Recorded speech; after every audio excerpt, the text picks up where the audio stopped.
Hello, everybody. Thank y'all for joining me today. I appreciate them. Well, it's actually showing 9:30 on my phone, but a lot of times I get here early so I can play my theme song. Um, I'm kind of under the weather, man. I don't know if I touched a bad doorknob or in one of those tricycles, whatever it was. I'm not 100% because actually I was on my way to Cebu yesterday. But before I even get into that, I want to welcome all my new viewers and subscribers to the live stream, the NTZ to the live stream, all my faithful that's usually on here. I see Michael Beach Alive. And it's really an important subject we're going to talk about today that we don't talk nearly enough about. But I want to get my theme song in here, man. It sets everything off right. I don't know what's going on.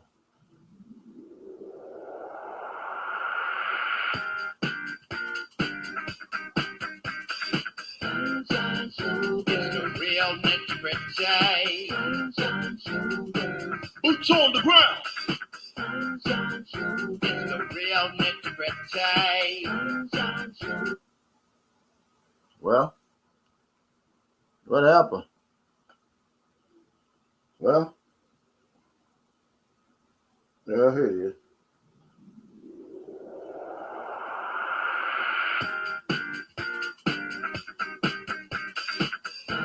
It's the real nitty-gritty. Boots on the ground. It's the real nitty-gritty. Boots on the ground.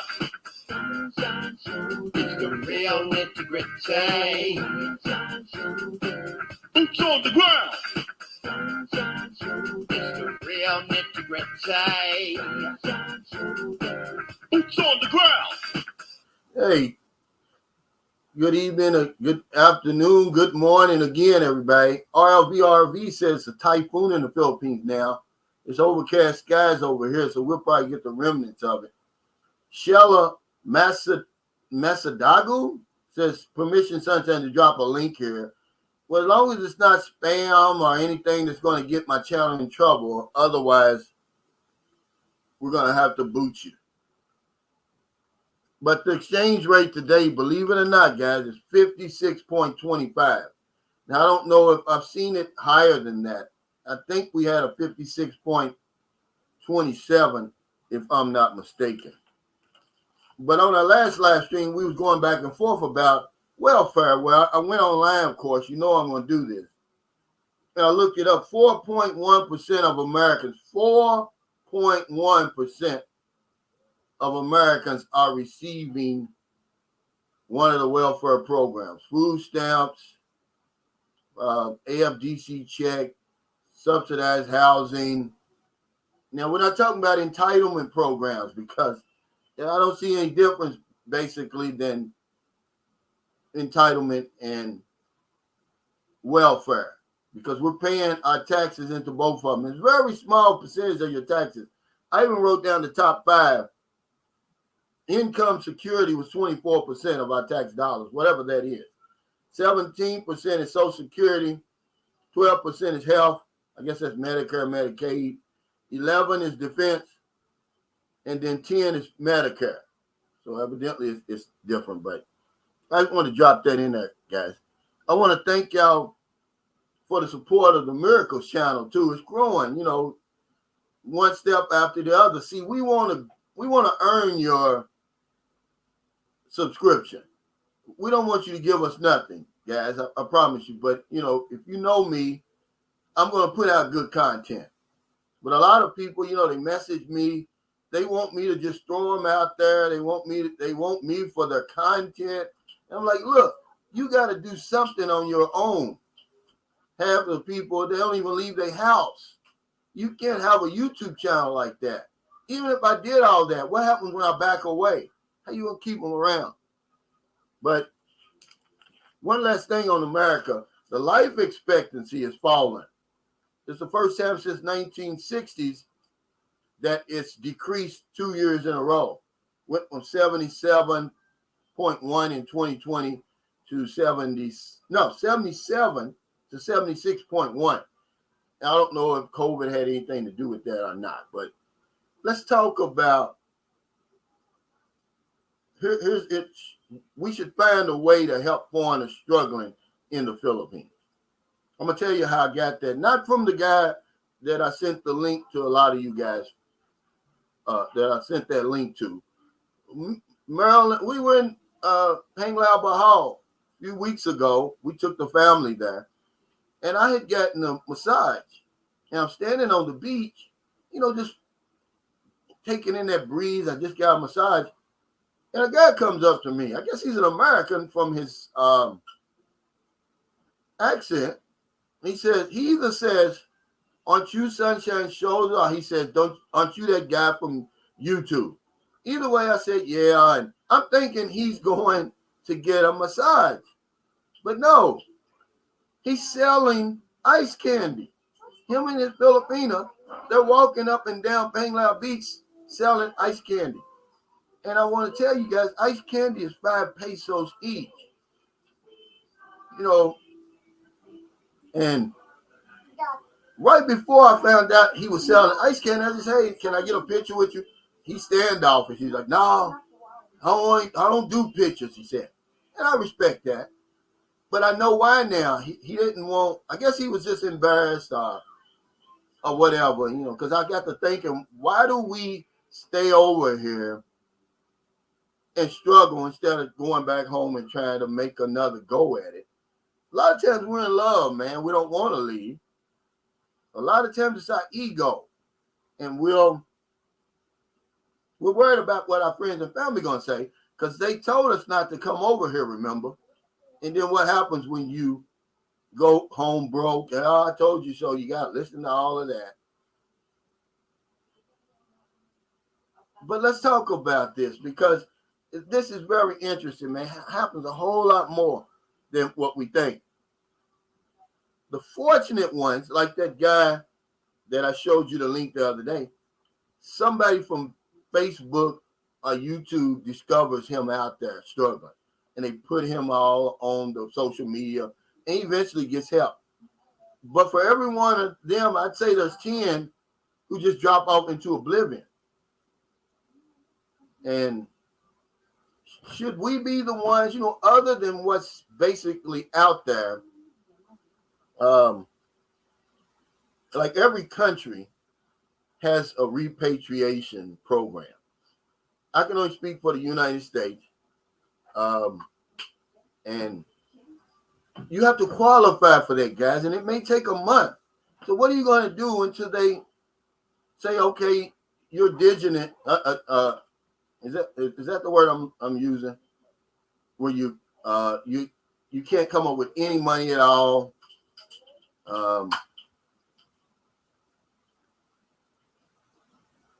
And you pass their criteria, they'll give you a loan, and so you can get back home. And of course, they take your passport, they give you a temporary passport, and a few dollars, I guess, to get something to eat. But should we go a little bit further than that? And I'm even talking about self-imposed crises. When people do it to themselves. Should we come up with something? And I came up with a couple of ideas, and I know y'all gonna jump on me because a lot of you guys are conservatives. You say, hey, take care of your own damn self. You came over here, you messed up, you made your bed, you gotta lie in it. But when I saw this guy, selling these, basically a Filipino popsicle, man, it just did something to me. And me and Marilyn, because she's the one actually saw it. She said, he's selling ice candy. And I looked over there. I think I bought 10 pieces, right? 10 or 5. I can't remember what it was, but I tried to help him out. And then when he was walking out, see, I could have easily filmed him, but I didn't do that, man. I didn't do it because it's none of my business. I didn't know what his situation was. Maybe they got a thriving popsicle business. Yeah, that's the two. That's the two. Thank you. if you can prove that, then the United States will help you. But what happens in the meantime? Now, I know the VFW and all those type of places up north in Luzon, they have things where they'll rally together. And then, of course, you got Good Samaritans, like, Old Dog, New Tricks, me, a few other people. But I think it should be on a mass scale. We could take a page out of the Filipino handbook. Okay, anybody who's been coming over here for a while will remember that before you could leave the country, you used to have to pay like a 750 peso terminal fee. But then they incorporated that in your ticket. So why not have like a destitute fund for foreigners? If you're an American, your money goes into the fund for Americans. If you're Chinese, it goes into the one for Chinese. And remember, guys, I'm just thinking out loud because I was reading some articles today. All kind of stuff can go wrong when you come overseas. Chief among them is you get sick, you get robbed, some type of hidden cost. But they had like the top 10. Maybe your luggage doesn't get delivered, something. But it's, a thriving popsicle business. That's what I'm saying. I'm trying to give him the benefit of the doubt, Infinite Loop. But something else that the Philippines does is very, they use their ingenuity over here, okay? Now, when you go to extend, you pay that express fee, whether you want to or not. It's 500 pesos for every transaction, right? Now, don't you know that collects over 1 billion pesos every year? Whenever we come to extend, we just not the extension fees, just the express lane fee. 1 billion pesos every year. What if we could do something like that when we went to extend? Maybe they take out 100 pesos, something that we wouldn't even see, guys. Talk to me. Let me know, yay or nay.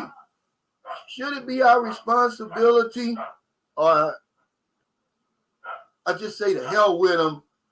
Let them depend on the Good Samaritans out here or whatever. Pumpkin Joe's Philippine Experience says, hey, Calvin, I ran into Seth's travel vlogs at Robinson Place a few days ago. First time meeting her in person, really nice lady. Yeah, I like Seth's travel vlogs, to be honest with you. Because if I could get her one-on-one, she would educate y'all, because I know the questions to ask her. She's not afraid to tell the truth. I can't say that for a lot of other people. Now, Marilyn will tell the truth, and I'm grooming Marilyn because y'all going to get the nitty-gritty from Marilyn, man. She told me so much. She's taught me so much in the 3 years we've been together, and I want to thank y'all for watching that video.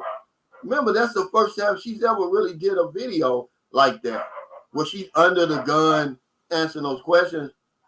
And what I liked about it, it came off as being authentic. Hey, Mitch. He said, hey, Calvin, good to see you. The other night I dreamed I was actually in the Philippines hanging out with you. I can tell my subconscious is ready to leave. I found out today the vaccine is a pill now. It's funny you say that, because I was telling Vince Lawson, he came to my house the other day, and I gave him one of my self-help books. I'm getting a pretty good library, by the way. And I was telling him that the same part of your brain that creates your dreams creates your reality. So maybe you were in the Philippines, Mitch. Who says you weren't? We're not in the Philippines, because why do you think these dreams are so real? They're real, man. I mean, it's to the point where, everybody on has probably had a wet dream. I mean, it's deep. Hey, what's going on? Philip said, sitting here on the patio in Ogden, Utah, watching. Looking good, brother. Thank you, Phil, man. I hope I feel a lot better, man. Marilyn made me some homemade chicken soup. Either her or mother, I can't remember, but I didn't eat the chicken. I just ate the soup. I'm feeling bad. I got a little headache. You know, I got that little tingling when you touch your skin. Because remember, when I got up in the morning, I got up early because I was going to catch the first ferry that leaves at 4:30 or 5 a.m. to go to Cebu. Then I was going to go up in the mountains because I want to do an update on these houses we're building up there for my family. You know, my sons, aunties, and uncles. And they only work one day per week because they still have to go and do their own work. They work on Sunday only. And the second house is almost done. So maybe it was a blessing that I didn't go there. Maybe I'll wait until she puts those doors and windows because she followed the directions. She took the $1,000 and spent it on the house. She didn't get smart like the brother did. He got smart and said, "Oh, I'm going to spend your money the way I want to spend it. I'm going to make my house bigger, and then I'm going to add to it." No, you know, that's not what you're supposed to do. But anyway, I'm going to do an update on that and then take some of my new viewers and subscribers up there to that mountain. Edwin Kirkland says, "Blessings, Calvin. Yes, help should be given to expats whom are in need. Blessings always." I agree with you. Self-imposed or not. Like that expat John, you know, it's self-imposed. Nobody stuck a gun to his head and told him to do the stuff that he did to screw up his money. He's lucky that Old Dog New Tricks, you know, put him out there, man, because he was fortunate. What about the guys who aren't fortunate? Kamal says, "Hey, Cal, why no chicken? I just don't have an appetite." VFW Dwayne says, "What about Barakai? You have to see Barakai. I'm trying to get Greg Williams is over here. He's a friend of mine now. You know, he's a subscriber, but he's a friend of mine. He was in Ilo, by the way, which is right up the street from Barakai.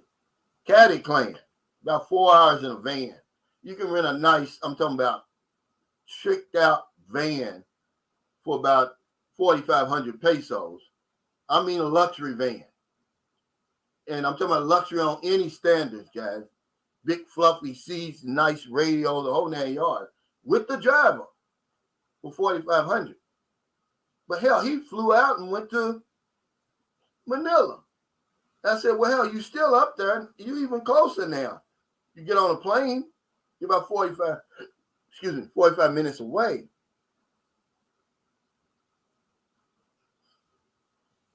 Okay, let's see what we got. Hey, thanks, Franz Procio Jr. for the super chat. Said, "What's up, Cal?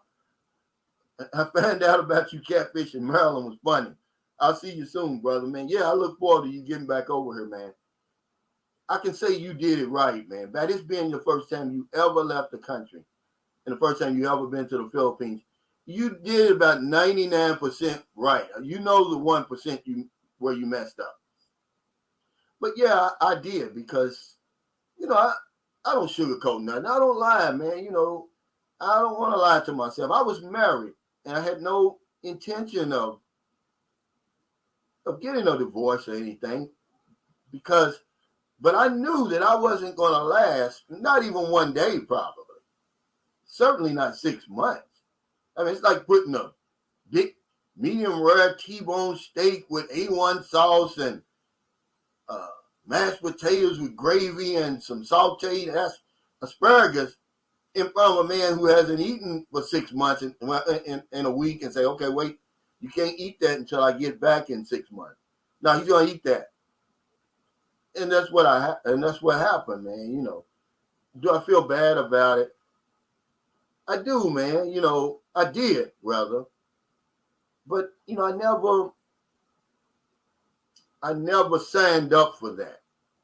We came over here for good, at least for a couple of years, not 6 months. But anyway, yeah, I kept fishing Maryland. It was funny because when she finally saw me, she said, "Well, who is this?" I said, "That's my father." And she laughed. It was funny, man. And some guy says, "Hey, you probably told her a fake name." She couldn't remember and I couldn't either, but I probably did. Because, you know, I can't put if my wife is, she's an IT tech, man, she's smart as a whip, man. Anything I put on my damn phone, she can pull it up. So I wasn't gonna take any chances. The Beach of Life says, God forbid I fall on hard times here in the PI, but I'm man enough to know when I need to take my ball and go home. Now, what happens when you come over here, you got all the best intentions, Beach of Life, but you throw that ticket away? It expires, the return ticket, like a lot of us are doing, the throwaway ticket, because you plan on, I'm going to be here for the 36 months or whatever it is. And now you have problems. All your money's gone. She run off with your passport and everything. What happens then? Should we help you Beach of Life, or should we point you in the direction of the embassy? Is that what we should do? I'm just asking the question because I think that we should do that. Of course, we have to find a way to vet the person, because I had a brother, man. He's a brother. And it was just too many red flags. So I wasn't going to bring him on the channel and ask for help. So what I did, I sent him $100. I just said, I'll just take this $100 as a loss if you are, because he was using his girlfriend's email. His Facebook was hidden. It was just too many red flags. I was like, man, I'm not going to bring you on my channel. I may never recover from that.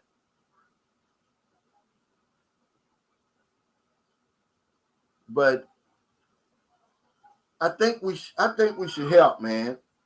And there's a few little ways we could do that. Because, believe it or not, this guy, man, I could tell by his attitude that he was angry. Because he didn't want to take a picture. He recognized me. I didn't even recognize him. I didn't even see him because I had my back turned. I was looking at the Hennon Resort. The ocean was behind me. He says, hey, aren't you? He said, either are you that guy on YouTube or are you Sunshine Show, whatever it was. I turn around and see this American standing there, kind of big. And, I'm like, yeah, come on, man, let's take a picture. I don't do pictures, right? And then some Maryland came up to me. She said, hey, he's selling ice candy. I was like, really? So we had the kids with us. So I bought 5 or 10 pieces. I couldn't remember. But what I should have did, which hindsight is always 20/20, he was just so standoffish. I didn't think he wanted me to bother him.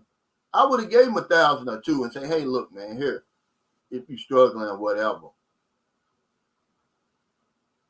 Yeah, he says, Yusuf Ahmad says, I think it's okay to help someone get back on track, if not financially, then other ways. I believe so, too. I don't think there's anything wrong with that. Even some guys over here who live here, and maybe they go to English City or Baraka and they spend too much money, and maybe there's a week left before their check comes in and says, hey, can I borrow 10,000 pesos? I think I would do it, if I knew the guy and I knew he was in good standing, because, hell, I'm giving women over here that I didn't even know 10,000 pesos. But when it comes to helping our own, we won't do it, guys. For some reason, we want to get tough. Hey, Kelvin Jones, thanks for that super chat. He said, Calvin, where would you recommend I go the first time there? I'm a little nervous being there solo. Any advice? Yeah, I would. If I were you, I'm going to do exactly what I did in Thailand. I've traveled so many places, Calvin, but I hired a guy, and it's pretty simple. It's pretty cheap.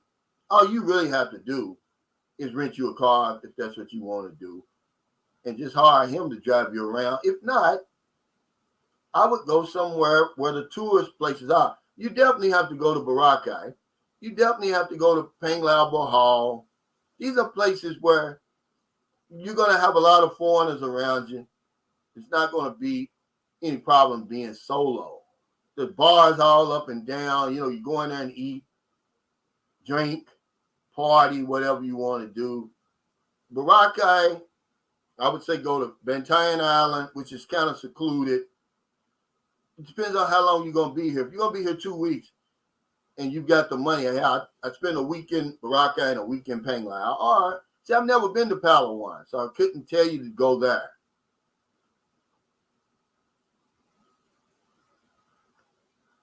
But if you fly into Cebu, you really don't have to leave Cebu Island. Malboal, Aslav, Argyle, Comodes. I mean, these are beautiful, beautiful places, guys. Bantayan Island, Malapascua. Hell, you could go to Lapu-Lapu. Well, I'm going to tell you something. How did you know this is what he did? How did you know this is what he did? Okay, because when I wanted to make sure that he received the money. Don't you know what he told me? I'm taking her family out to eat. Man, I about fell over, man. I said, you got to trust your instinct, guys. Hey, VFW Dwayne, thanks for that super chat. He said, I like your info, Cal. This is just my boots on the ground experience. I'm not an expert on the Philippines. I'm not the Bible, guys. I'm just telling you what I'm seeing over here, what I'm living, what I'm experiencing. I give it to you, and then in hopes that can make your trip here more enjoyable and above all things, safer. Now, Haywood Robinson, at least he's being honest. He said sometimes you have to let sleeping dogs lie. So why don't we walk into his shoes sometimes, guys? Can we do that? Can we say, what if I was in that situation? Wouldn't you want somebody just to, because this guy in Penglai, he wasn't old enough. He looked younger than me. But I don't know, his little, can you imagine the disappointment that his Filipino wife or girlfriend must be going through? To think, oh, I got me a foreigner, but he's broke. We still got to live the same lifestyle, as we did before he came. And I'm not putting him down. I'm just saying that, because I would never do that. But I'm just saying it from her perspective. Because there's another lady right here in St. Carlos City, it's the same way. She's with a foreigner, man, but he don't have a pension. He's broke. She's doing everything. She's taking care of all the bills. She's doing everything, man. So she met a friend of mine. She wanted him. He's not a bad-looking guy. He's a great guy, and he's got a pension.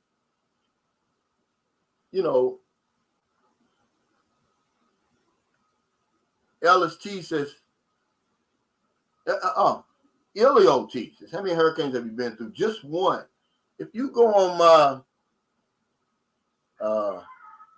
channel, you'll see it. I sat through it. I did a video while it was going on, man. And y'all think I'm playing, man. I said my last prayers, man. I thought it was over, man. It was bad. And I couldn't even see outside. You open the curtain, you couldn't see. It was pitch black. And I said in the morning, it's not going to be good out there, man. That wind, man, it just sounds like a freight train, man. And I'm on the 46th floor. It's going like this, man. And the air conditioner is sucking it in and out. Come to find out, a lot of people in there just blew their air conditioner out on the floor. See, if they had did that to me, I'd have had a heart attack. Pumpkin Joe Philippine Experience says expats should look out for each other like the barter system we used to do in the U.S.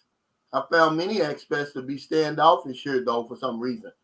Yeah, and I don't get it. This guy was standoffish. I just said, he came up to me. I never saw him. So when he recognized me, I said, hey, can you take a picture with me? I don't do pictures. Okay. RC and Jack says, we have a farm in Palawan. You'll be safe there, and the beaches, in my opinion, are better than any beach I've seen there, including Baraka and the Lights. Yeah, there's so many beautiful beaches here. The only thing about probably where you live in Palawan is secluded. And by him coming by himself, he's probably going to want to be a little more social. The Beach of Life says, maybe I'm just too new here, but people are too standoffish here. Yeah, I don't think many want to say hello, let alone help someone in need. Just my observation. Well, man, you're exactly right. But when I did my video, the other guys, I was talking about those guys where, you just want to be friendly. You just want to say, hey, how you doing? But somebody hit me over the head and said, Calvin, you don't know what these guys have been through. Maybe they just don't want to be bothered. Maybe they've got mental problems. Whatever it is, don't hold it against them. And I really wasn't holding it against them. I was just letting you know, Michael, that when you come over here and you try to be friendly to people, a lot of times, man, they don't want to be friendly. I was with a black guy, man. Me and him, we was in the terminal, the pier, headed back to Cebu. We had to be the only black men on the damn island of Bohol. He looked right through me like I wasn't even standing there, man. He's what made me do the video. I was like, come on, man, really? And then, no, let me take that back. It was an African lady there. Same thing. I just said, hey, how you doing? She looked at me like, her eyes just went through me like, oh, dude, don't be speaking to me. And so, was it when we went down for the NBI, maybe a day or two after the NBI, me and Merlin went to Bacala, and we stayed in El Fisher. Well, we're leaving, and here's an African lady with a white guy in there eating, and Merlin says, hey, there's a sister, go say hello. I said, hell no. You ain't going to shut me down again. I know better.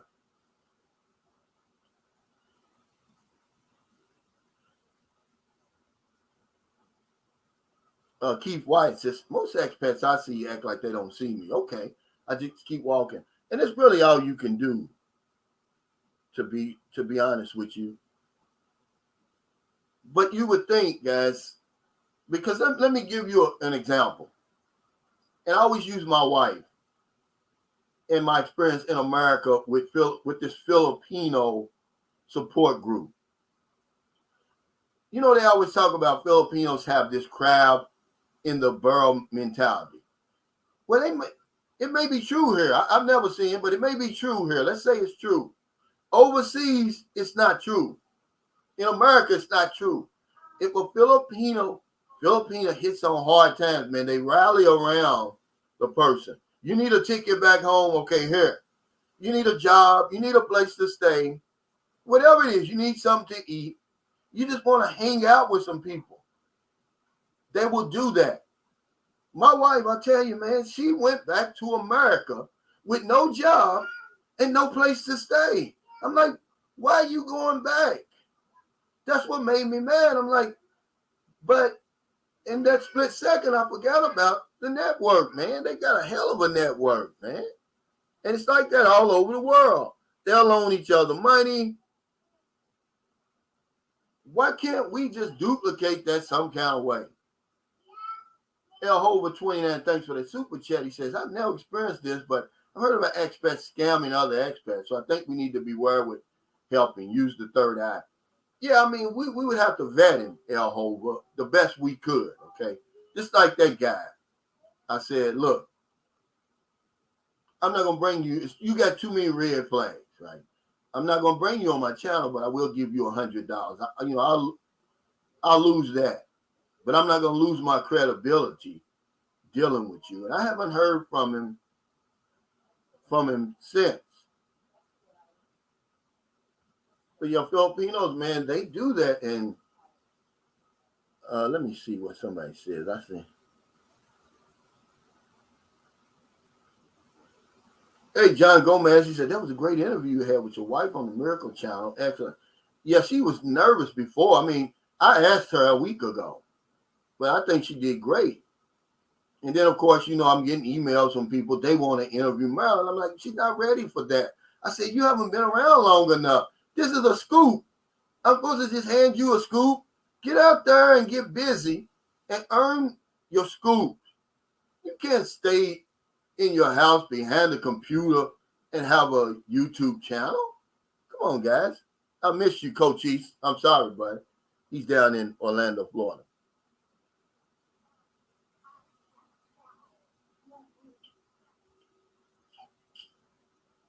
Infinite Loop. Look at Booby. Get in there. Says the realist We don't hate each other, but it's dangerous in the U.S. You have to be cautious. Yeah, but over here you think, man, I'm so far away.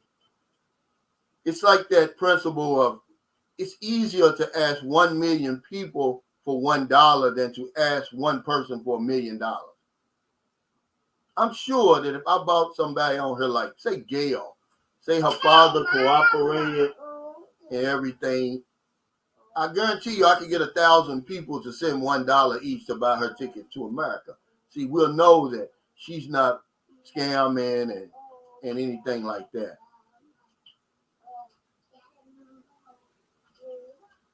Incon 3037 said 248 people watching, only 48 likes. Yeah, come on, guys, let's get those likes up. It really helps me, to be honest with you. But it's free too, by the way. Flip Wilson HTX says that's absolutely true, and it's automatic whether they know them or not. I know it's automatic. I've seen it with my own eyes. They'll do that. They'll even pick them up with somebody, their boyfriend's brother or cousin or something. You man, look, trust me. They got their support group over there. That's what I'm trying to build on my channel. Something that just resembles what they have. Hey, booby. So if somebody falls down, if they're robbed, hey, hello, anything like that, booby's feeling better. We're there to help them, whether it's in Luzon, Visayas, Mindanao. If we know you're legit, everybody can pitch in $1. Help him make it till he gets his check. Wait, okay, booby, come on. You gotta get away from the door, or you're gonna get hit. Come on. Go in there and get something to eat. Yeah. Roll up.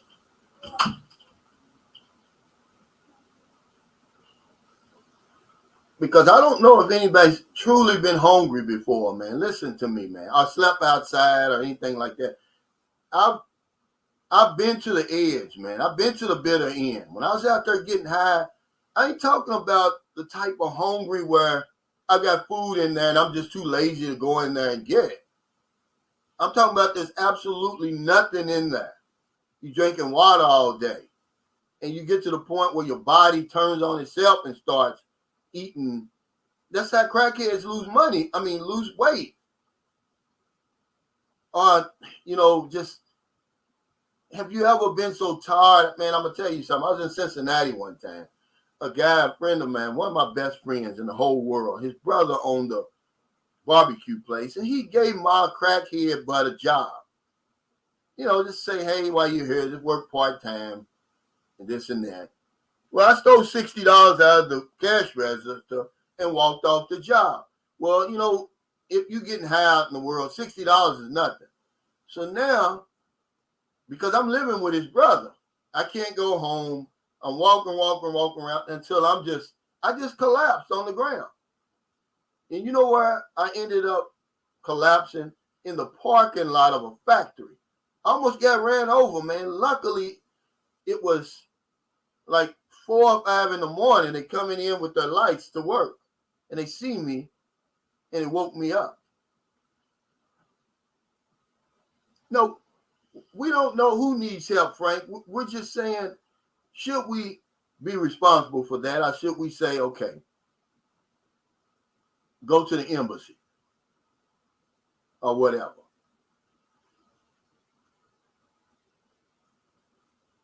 Noah Navarro says, Cal, do you miss soul food? I do, man. I miss sweet potatoes. I miss macaroni and cheese. But they got good fried chicken over here. They got good greens over here and green beans. But yeah, I miss the sweet cornbread. But believe it or not, it's not good for me. None of that stuff has any nutritional value. But yeah, I miss it. Honestly, yeah. Yeah, I miss it.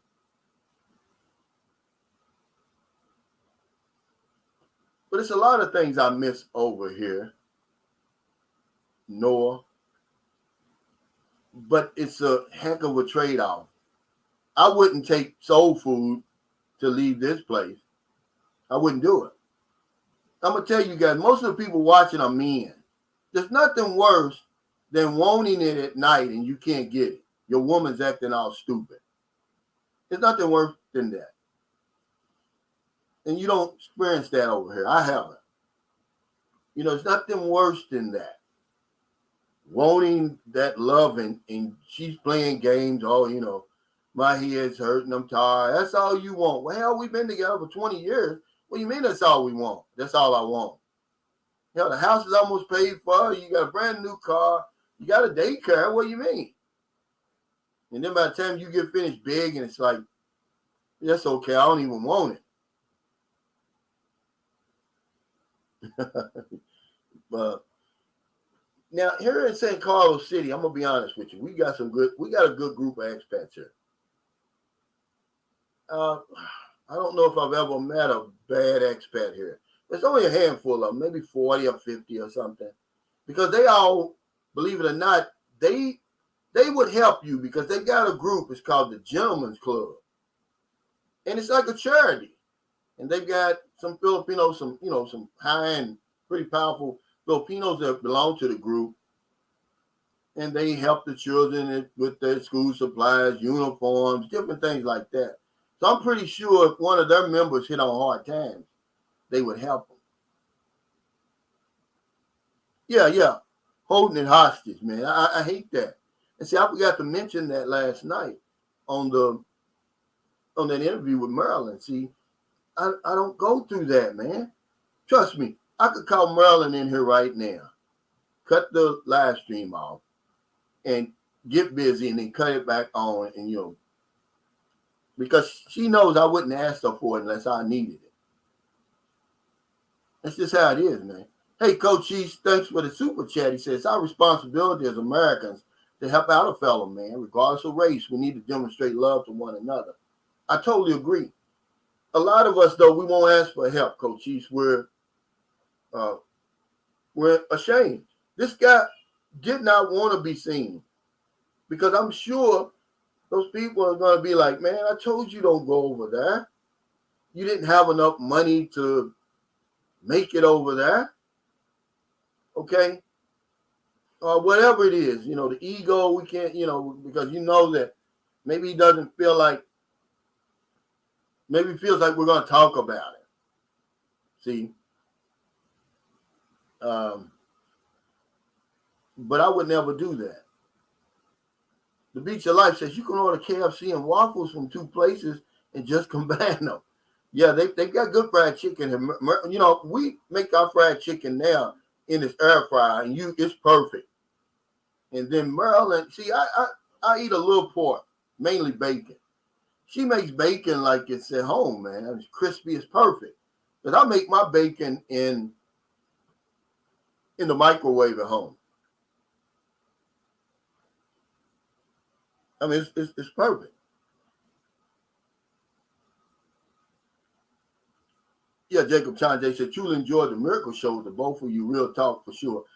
Guys, I'm not going to get up there and tiptoe around it. I'll just tell you what it is. A whole lot more there. And as she gets more comfortable, we'll talk about it.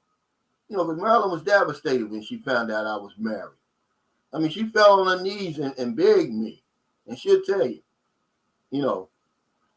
please don't go back to your wife, but she was drunk, though.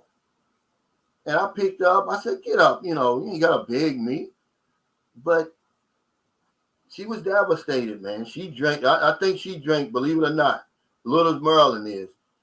And I know she wouldn't lie. I think she said she drank 12 San Miguel.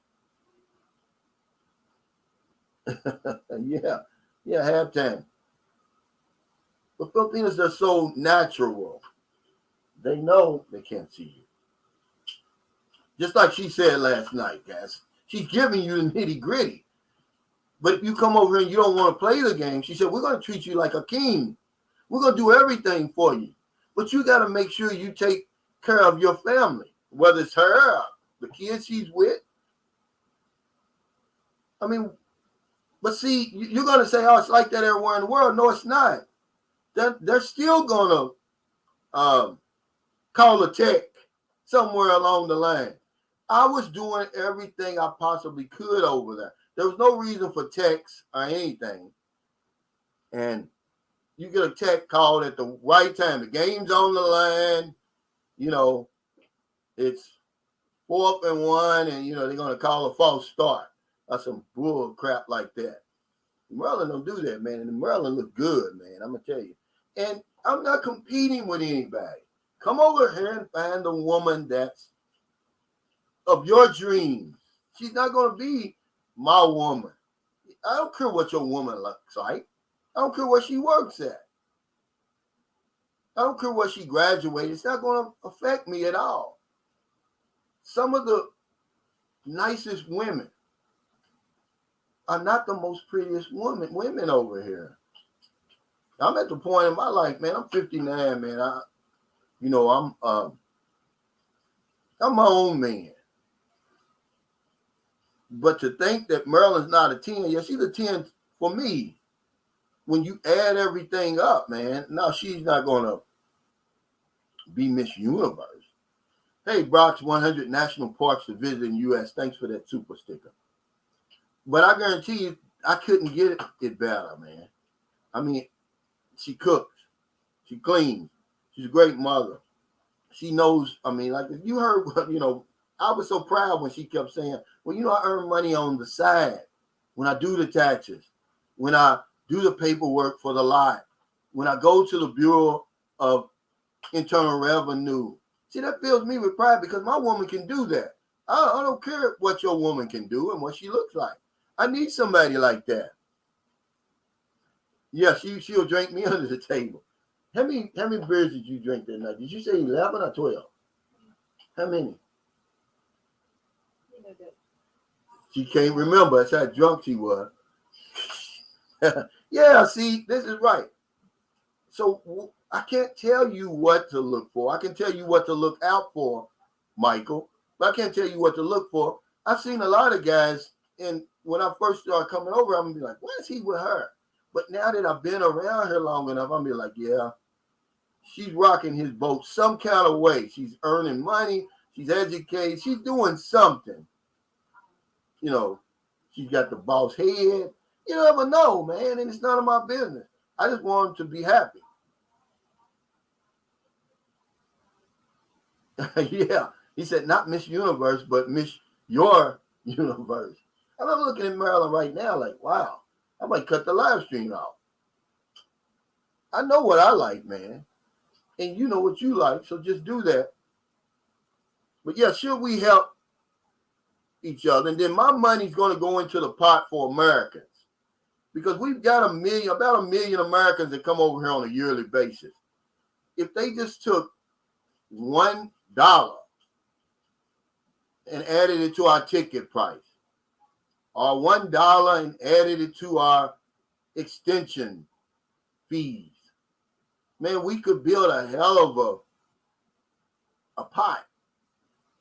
And then have a lawyer. See, all that money, it would operate on its own. But I'm just talking out loud, guys. I know this would never happen. It's never going to happen.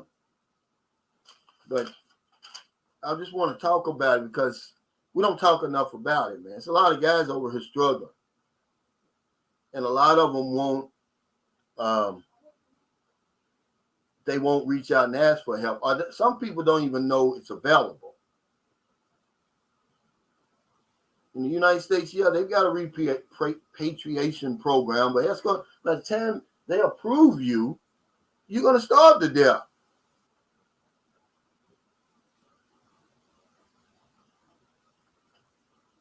And I think Weeks would be like the bridge to help him make it to that. Like when he shows us, yeah, they approved me, but I got to go to Manila now. I don't have the money to go. I think they'll buy you a ticket, but if they don't, they're here. Yeah, push the like button, guys. I don't know how many people that I probably see walk past when I'm in Cebu, certainly Manila, foreigners. I saw an African guy. He was pure African. He wasn't no half Filipino, half African. He wasn't an Eta. He was a Jamaican black man when I was back in June, when I was on my way out of the country, and he had one of them little carts right there on what's the name of that street in Ermita, right on that main street. He was selling cigarettes, chewing gum, all that little stuff and then 10 other people selling the same thing. We definitely could iron out the kinks, Frank. I think it can be done. I think it's needed, really, because the United States puts you through the ringer to get that money, man. I was reading up on it. It says you have to prove destitution, meaning they're going to call 3 of your family members, and they're going to say, "Hey, I can't help him."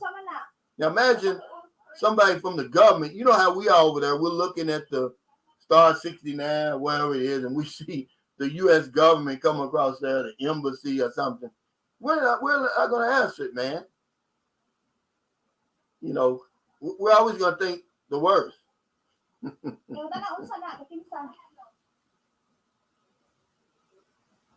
No, we can't help everybody. No, we can't help everybody. But that doesn't mean that we can't help as many people as we can. Do what we can. Because I'm going to show you this list because I still got it pulled up. I'm going to show you the list of the top 10 things that the problems. What is that, hon? What are they wanting? What's he wanting? Oh, what is it? Okay, here it is. The 10, these are common problems now. These aren't problems that they might happen. They happen. Okay, the first one they got listed here is getting lost.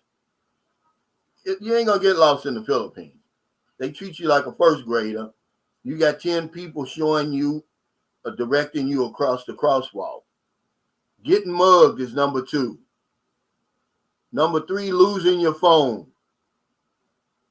Number 4, getting sick. Let's see. Not speaking the language. Loneliness. Running out of money. See, that's money again. See, they say this can be a major problem, which you definitely want to avoid. Missing a flight. Baggage not arriving. And then number 10 is breaking up with a partner. Now, see, that's the one I wrote down here. Breaking up with a partner, because that's when your trouble starts. Especially if she's in love with you and you falling out of love with her. Yeah, she's going to take your passport. She may call immigration, try to get you blacklisted. I used to get threatened like that over here. It's not fun, man. It's not fun. And I mean, they'll throw a fit. You're living right next door to your neighbors. You know how it is in some places when you live among the locals like we do. You can hear everything that's going on in your house. And she would fall on the ground. You don't love me. And I mean, you do all kind of stuff. You go through all kinds of stuff, man. And it's just not good over here. But those are just some of the things. Hey, Gabriel Bode says, "Hey, Calvin, I'm over here now. I can really understand how things can go downhill fast. Going to have to learn the language fast. This will be my best defense from things going bad. And have a plan for your money, man. That's usually the biggest problem. In that article, it says a major problem you want to avoid. None of the other ones had major problems. But running out of money, another list had hidden costs that you never even considered, like the fees and stuff. Oliver Freeman said, "Hey, Calvin and Marilyn, you're a good example of truth. The information you share is priceless. We are very appreciated for your insight. I'm at the age to draw my Social Security." You're correct. Yeah, and congratulations, by the way. If I'm fortunate enough, Oliver, to hit that 62, I'm gonna do that. I'm sorry. Y'all can get mad at me all y'all want. While y'all getting mad, I'm gonna be kicking back on the beach over here, drinking a pina colada with a virgin pina colada. They got them over here without alcohol or anything in them. It's like a coconut slushy, man. It's delicious. Regular guy in the Philippines said, Cal, thanks for introducing me to San Carlos. I love the big open fields there. It's beautiful here. This place is about as well managed as any place I've been to in the Philippines. Now, I ain't been to a lot. I got a long way to go. But from the places I've been, it's just so clean here, man. It's impressive. And very few places in the Philippines, unless you're in the province somewhere and the fields are overrun with weeds or they got sugar cane or something like that, you're not going to see these wide open fields here. Because from what Marilyn told me, the family that donated that, they gave that to the city, did it with one stipulation: you can't develop it on it. You can't develop on it. You go to Cebu, you're not gonna see all that, man. They're gonna have 1 million houses on that one field. No, regular guy, it's Marilyn's channel. I'm just trying to get her out of her shell. Marilyn's got too much information to share, and I didn't want her to share it, man. If you watched that interview last night, she surprised me. But this is what I've been listening to for 3 years, man. I never knew, guys, that Filipinos were chatting with 3 and 4 men. Marilyn told me. Of course, I experienced it, because if you going on there and you're looking for the women who are online, they're already chatting with somebody. She was chatting with 2 men. I just was here already. And yeah, that guy that, I forgot his name, Cheeny Weenie or whatever his name was, Chewy Wooey. He was a Taiwanese guy. I mean, he was rich. He wanted Maryland. He was going to bring her and the kids to the United States. If he had got over here before me, that wouldn't have been in Maryland. But I don't like to talk about that stuff like that, because it didn't happen. I was here already, but yeah, he was rich. He owned a nice restaurant there. And hey, he sent the 50,000 pesos like it was nothing. And when she said, hey, look, I've got somebody else, it broke his heart. And then he said, well, I just want the best for you. And if it doesn't work out, I'm here. And I'm like, wow. Yes, his name was Chewy Wooey. What was it? Cheeny Weenie. It was something crazy like that. It was real funny, man. But yeah, he sent Maryland. He was saying, I'm going to send it every month. Maryland would have been on Easy Street. Yeah, Chewy Wooey, yeah. He is a good man. It broke his heart. And I know why now, because when I first got over to when I first got over to Sikihor, and the first time I put Marilyn to sleep, I was just amazed, man. I was just standing there looking at her like, wow, look at this. Because she's so small. And I asked her, I said, when she woke up, I said, did you run track or something in school? She said, yeah, I was an athlete, volleyball, basketball, and all that. No, Haywood Robinson, thanks for the super chat. He said, Calvin, do you carry your passport on you at all? You keep it in a safe place? I do. And normally, because I just came back with Oliver from Dumaguete. Normally I put it up where Maryland don't even know where it is. But she knows now because it's just right there. I haven't putting it up. But normally, no, I put it up where she don't even, because there's no need for her to know it. She got her own passport now. I'm glad of that, because we're either going to go to Thailand or we're going to go to Indonesia. We're going to go somewhere. Those places grab a hold of me. I've been invited to Singapore, man. Both of these subscribers are going to pay for everything for me in Maryland. But it just doesn't grab a hold of me, man. It's too modern for me. That's what somebody told me the other day. and it made sense to me. I forgot who I was talking to. Right here in San Carlos. I'm trying to think. I think it was Derek. And he's half Chinese, half Vietnamese. I think he's the one that said that. He says it's just too modern. And I think that's what it is about Bangkok. It's just too modern for me, man. It's a wonderful place, man. VV Focus says, hey, Calvin, how far are you from Cebu? I'm approximately 3 hours. I'm about an hour and a half ferry, then another hour and a half bus. Because what you do is you catch the light ferry, guys. I'm giving you a tip. This is a tip. Listen up. Because the light ferry is going to have the series bus on it. 2 of them, by the way. And they're going to Cebu. So that way you don't have to ride one of them roller coasters over here. Those privately owned buses that's going to scare the daylights out of you. And you're going to put your life in the hands of the driver. I mean, you're like this, man. And Maryland will vouch for that. The windows are all the way down. And, I mean, you could see people. Sometimes, believe it or not, people are screaming on the bus. Am I lying, Maryland? Yeah. When they hit them curves like that, they'll get up and start arguing with the man. Slow down. Because every now and then, you'll see one of them buses will go over the cliff. Because these brakes over here, man, I don't even call them brakes anymore. They don't have enough left on them to squeak. It isn't even metal on metal, man. And they flying. Yeah, teeny weeny. It was something I can't remember, but it was funny.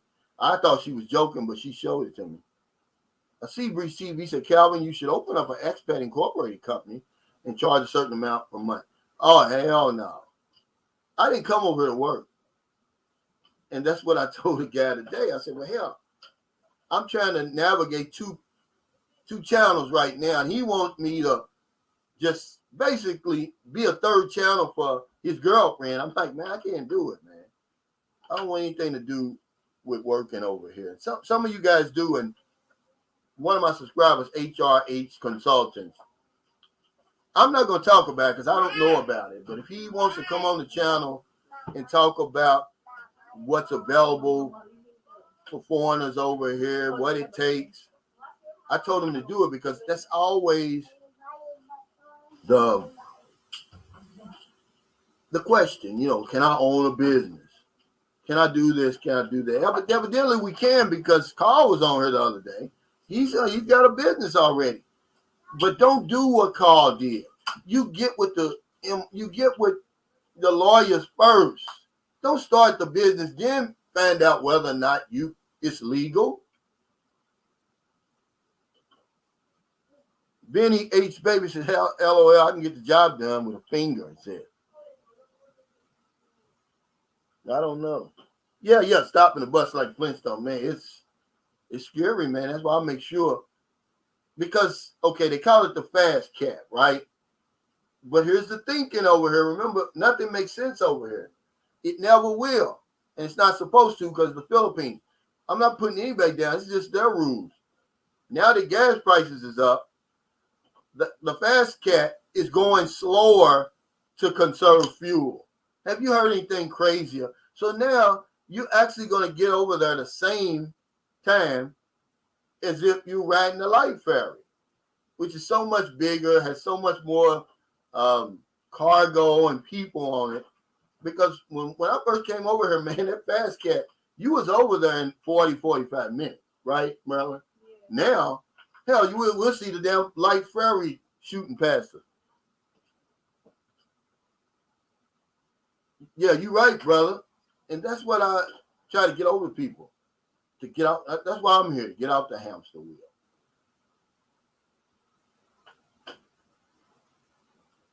He said, we love you, Cal, man. I love y'all back, man. Oh, yeah. He says, are they still wearing masks everywhere in the Philippines? Y'all don't understand, man. The Philippines, man, I'm very surprised that they're open. Okay, they're conservatives over here. Even when they go to America, they vote conservative. And yeah, you're gonna probably wear that mask to the end of time. But I've gotten used to it now. It doesn't bother me. And if it's gonna save somebody's life, then why not, man? But I'm not gonna wear it when me and Marilyn's going on a motorcycle 50 kilometers per hour. I'm not gonna have a thing strapped around my damn face like you see it over here. Because there's order over here. If the law in San Carlos City says you gotta wear that damn mask, they wear the damn mask, even if they're on a motorcycle by themselves, flying down the highway at 70 kilometers per hour.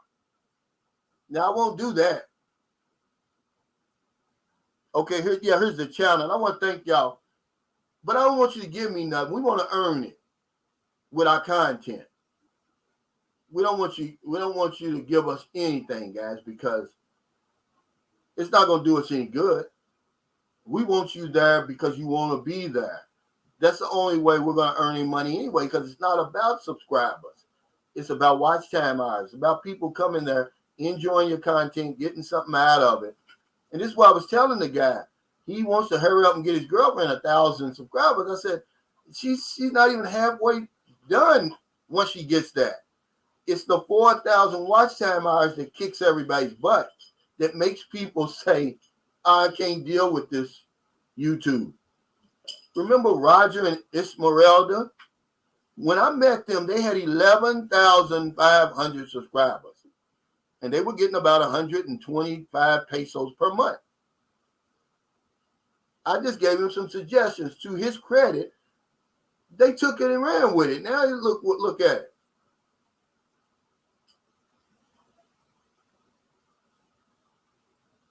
Yeah, Michael, he said there was a guy in Phuket on the jet ski wearing a mask. Yeah, what the? And that's what you're going to see over here. You're going to see a traffic instructor, and that's what they call him, a traffic director. What do they call him? Traffic enforcer over here. He's standing in the middle of the street. Nobody's anywhere near him. He's got a mask on. And they're not going to come anywhere near him. They try to avoid him. Now, this is good. This is a great point here. Robert Dane says, nobody wears masks at the fitness gyms in Arizona for the last 6 months. All the sweating and heavy breathing, nobody seems concerned. Yeah, same thing here. But see, me and Marilyn used to work out together over there pre-pandemic. And she talked me into coming over there one day last week. I went in there and saw how many people was in there. Nobody had on masks. I said, I'm sorry. I just can't take the risk. It's better be safe than sorry.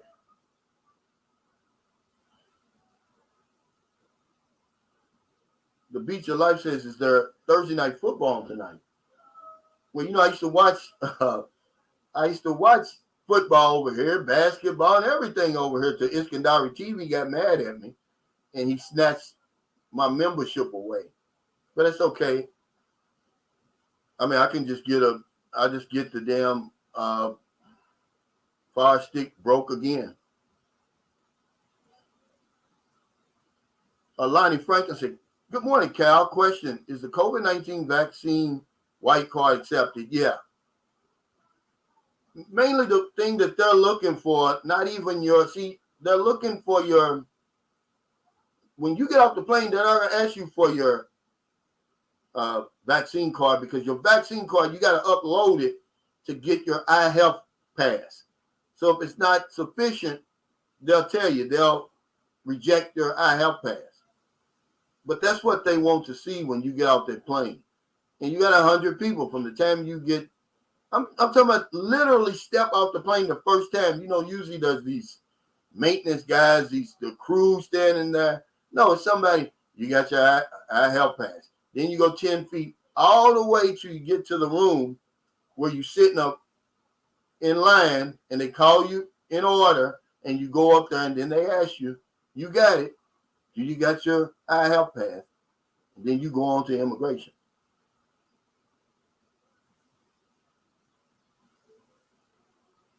Oh yeah, absolutely. Anytime you go inside, now outside in Cebu, it's not mandatory if you're in a wide open space.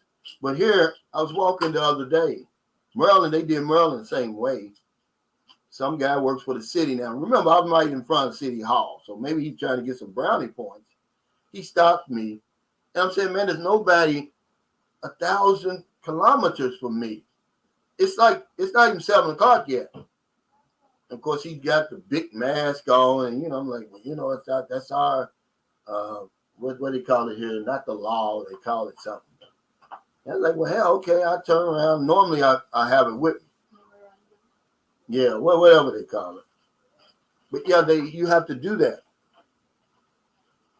when you go inside. When I go to the grocery store, I have to have it on the whole time. But like I said, I've gotten used to it, and it doesn't bother me. Benny H. Baby said, off topic, but watching you in Maryland was so great to see how we Americans and Filipinos connect is amazing. Filipinos, if you're the right man, it's going to work out. It's usually us, guys, when we come over here, to be honest with you, because every relationship that I had over here that didn't work out, I was in it. And when I look back on it now, it was bad timing because the women are outstanding, man. I could have easily be married to any of them right now. It's usually us, because we think it's easy over here. Guys, how many times I got to tell you, they make it easy for a reason. Because she already knows what she wants. And so she says, okay, she got her sights on you. I want the commitment online. So then by the time you get here, we're living like husband and wife. Me and Marla was the same way, man. I'm not exempt from that. The minute I've got from Dumaguete, we arrived and we stayed at Heidi's cabin that one night. Then we've been together ever since, except when I had to go back to Zamboanga. Same with my wife, same with my son's mother. It's the same script, but that's okay because I'm the star, man, of the show. Who doesn't want to be the star of the show? I certainly do. And they say, well, the script is everywhere. Not this script, guys. Not this script.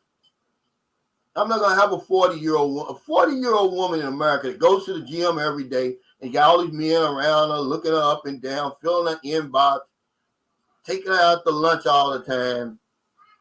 Her head is exploded. She's not going to look at me. But over here, I can get a woman like Marilyn. See, she's 40, in tip-top shape.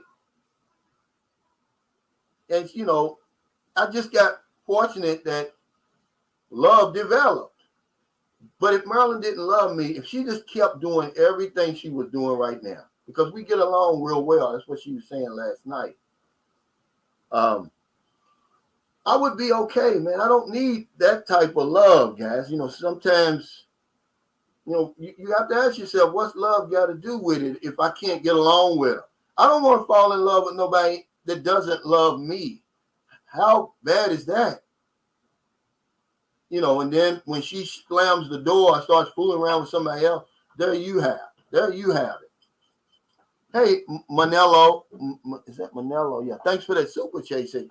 Thanks for your inspiration. After working my butt off for 2 years to get a good paying remote job, I will finally be arriving in the Philippines on September 4th. Wow. I'm excited to be a young guy, 29 years old over there. See, you're way ahead of us. And that's what I tell Alex from living abroad, man. You guys, the one thing about millennials, I can give them credit, man. They use this up here.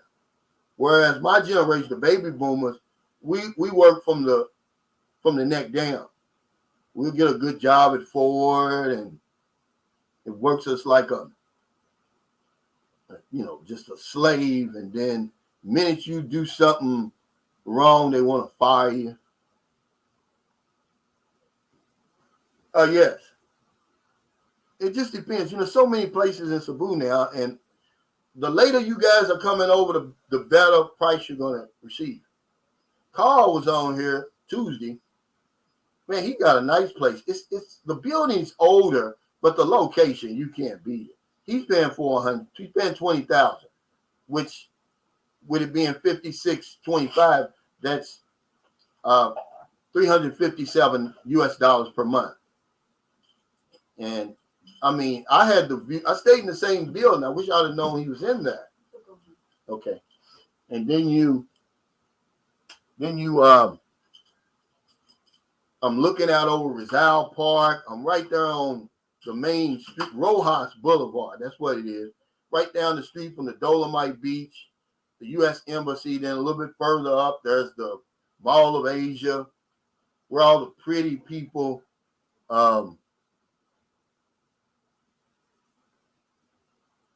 congregate over there, man. You go over there on Sunday, man. But, you got to be careful.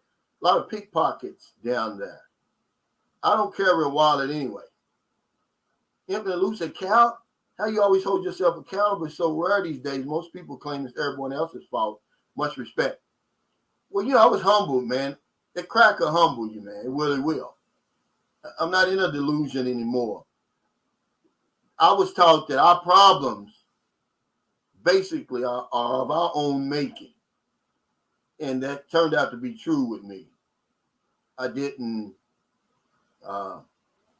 start moving forward and making any progress till I looked in the mirror and said, "You the damn problem."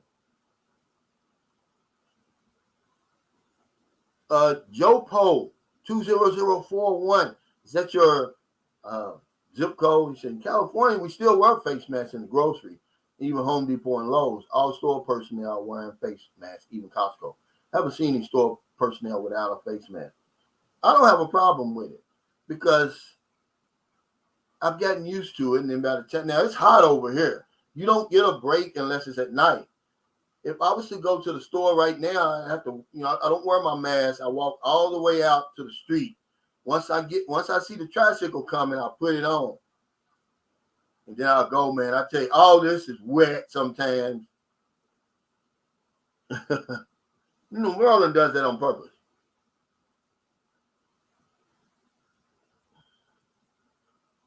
Cali is beyond repair. But I threw out that 4% of Americans on welfare simply because most people over there with a rational mind, you can make it over there. Even you may need a little help. Because here's something that I got off of. Of course, you want to believe the media, but this is my hometown. They said the workforce is back to pre-pandemic levels in Louisville, Kentucky. Then it says the economy is the best.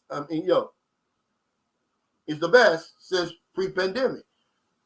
So, if you want to believe that, then, it's back to normal.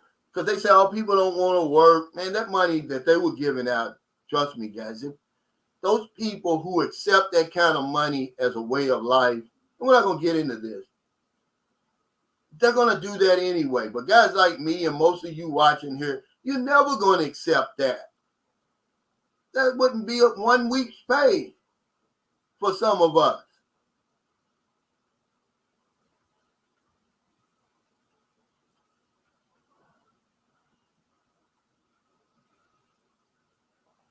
But yeah, talk to me, guys. Should we help these guys over here? Should I go back to Bahal? Should I go out of my way and try to find this guy and say, here, man, here's 5,000 pesos. Don't tell him about, nobody ever know. Maybe it'll help you make it through the week. It's like, if he doesn't ask me, then to hell with it. Is it our responsibility? Would you want the same thing to happen to you if the shoe was on the other foot? If you came over here and somebody took your wallet, your credit cards and everything, it takes you a while to get that stuff back. And especially the debit card, they're not going to mail it over here. If they mail it over here, they have to do it American Express, and I think that takes 3 to 5 days off. If they do it in the regular mail, it's 30 to 60 days. What are you going to do? Mitch Brewer, it's cheaper to build a new house. And I'm going to tell you why. Because real estate never goes down here, it goes up. Okay, right around the corner from here, man, and this is the honest to God truth. When we were looking for a lot and everything like that, a lady came up to us and said, yeah, I've got a real estate. I've got a house and lot. We said, well, how much is it? She said, 1.2 million. I'm thinking, oh, well, that's around our, budget. We go over there, man. The lot is overrun with weeds and everything, right? And I wouldn't even call what was on there a shack.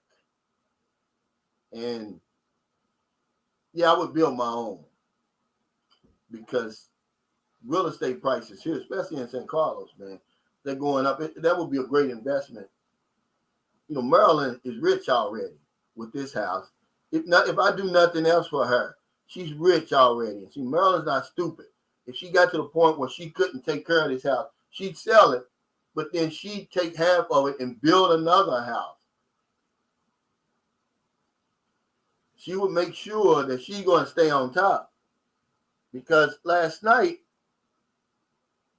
when we were talking, I said, is $1 million pesos a lot of money over here? You're talking about a woman who, on her best month, okay, let's say, she's talking about, this is when the people pay her. A lot of times, that's why I told Marilyn to quit. Look, I used to get mad at her.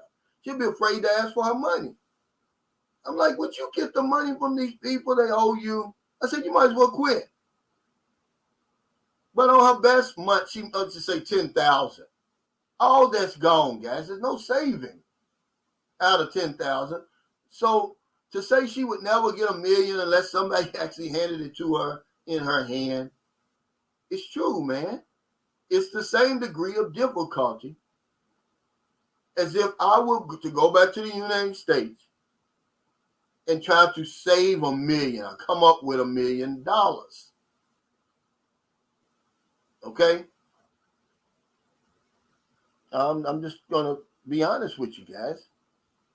She said, go back and watch the tape. She said 10,000 is a lot. It is. At one time, I'm talking about. To have it in your hand at one time. Y'all think I'm joking, man. The people I'm around, the Filipinos I'm around, I stay around the locals.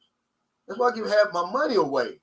I'm not going to be over here living my best life and people sitting around, struggling. I'm going to do what I can. I can't help everybody. 10,000 at one time is a lot of money. Now, is it rich people in St. Carlos City? Absolutely. They have 10 times, 100 times more money than me. Maybe 1,000 times. I see it all the time in the bank. I saw it yesterday. Because I thought I was going to Cebu, so I went to the bank.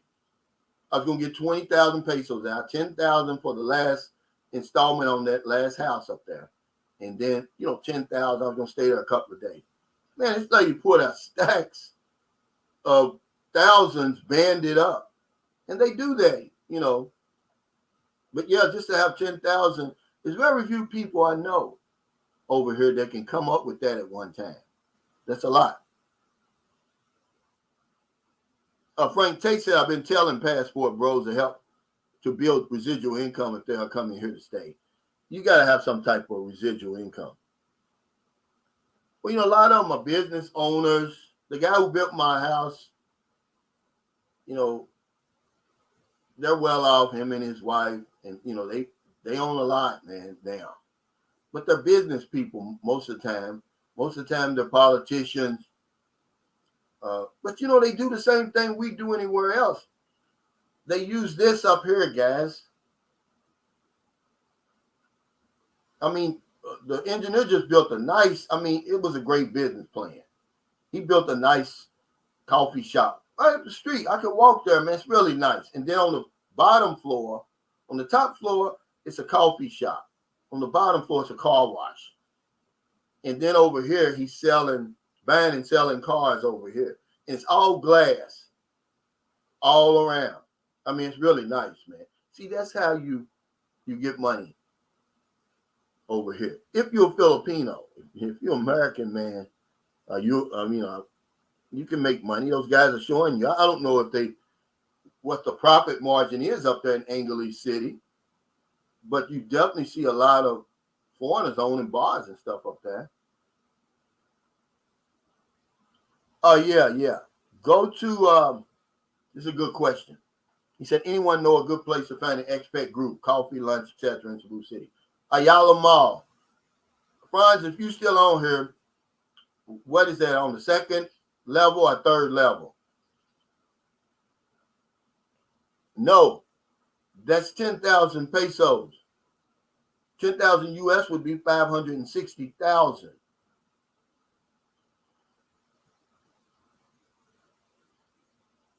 Yeah, I agree with you, Mike. He says, an American citizen, we need to help our fellow American brothers. You have to remember, we're 10,000 miles away from home. All the other fellow expats help each other except us. I have to agree with you. They've got a gentleman's club here. They do a lot of stuff, charity work, and it's basically all the foreigners here who want to join that group. I went to a wedding back in April, and most of them were there. These are nice guys, man. You know, I'd never seen them really, because most of them, you know, they live a low profile. They had never seen me either. Even though I got a YouTube channel, they had never seen me. They never knew I had been here for 3 years. They were shocked.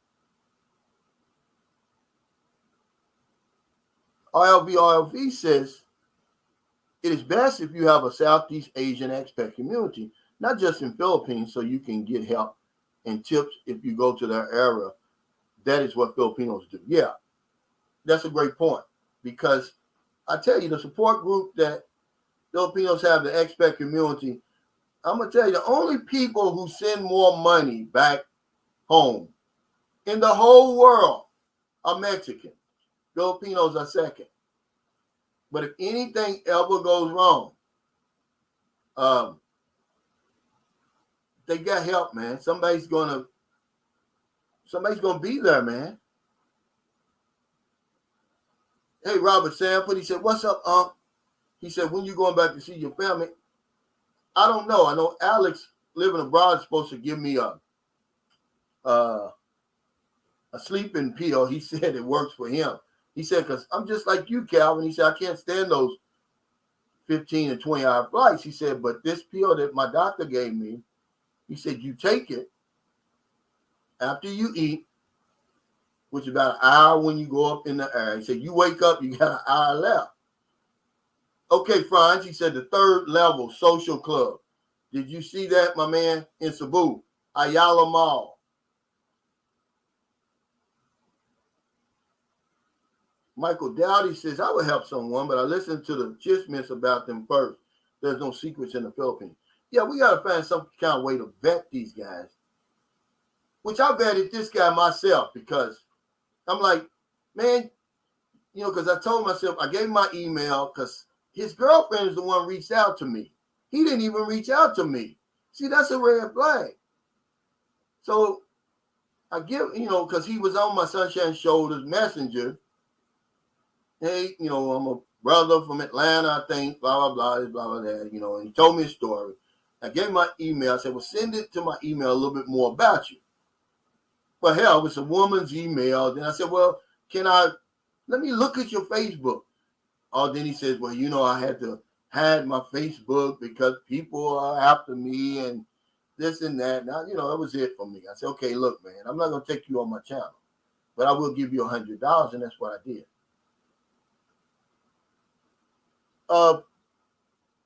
Bill answered the Highland said, what happened to the video with you and Maryland? It's on her channel, Miracles. And Michael Beat Your Life, if you can put that up again. Yeah, that's on her channel.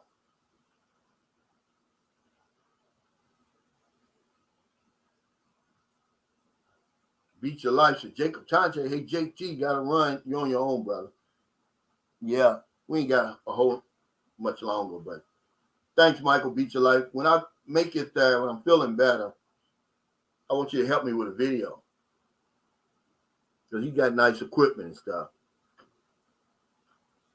He's got a nice young lady, too, you know, some guy, but he's young. He doesn't look to be maybe in his mid-30s or something, I guess.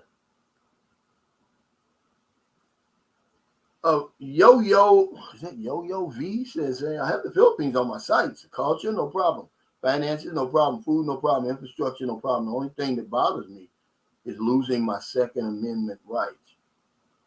Yeah, well, I'm going to tell you, like I tell people all the time, if the Philippines was a place that I absolutely felt I needed a gun, I wouldn't be here.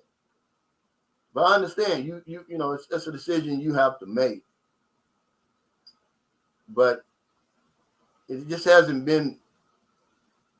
I've been coming on here off and on for 13 years, and usually when somebody kills you over here, see, there's hardly any innocence, really. I mean, there are. Don't get me wrong, but most of the time when somebody dies over here, they did something to somebody, and the person who killed them thought they deserved death. It's not like you sitting in class and some deranged fool who's using his mother's Second Amendment rights comes in with a gun and blows everybody away, or you at the grocery store or the movie theater or anything like that. But if I thought I needed a gun over here, I wouldn't be here, man. That's just me. I've never had a gun anyway. I've never practiced my Third Amendment right. I mean, my Second Amendment right. I didn't grow up in a family with guns. When my father left, he had an old rifle, an old double-barrel shotgun, and I think an old rusted 38 that probably didn't shoot, probably shot like this. The bullet comes out and goes over there. He had to be standing on the side of you to shoot you. But once he left, we never had another gun. My brothers, you know, they were gangsters. They just never had guns. We didn't grow up around that. And I don't, you know, I'm not knocking him back. If you like hunting and all that stuff, I'd have to agree with you though, Yo-Yo V, because right now what's going on in America, I'd probably have a gun.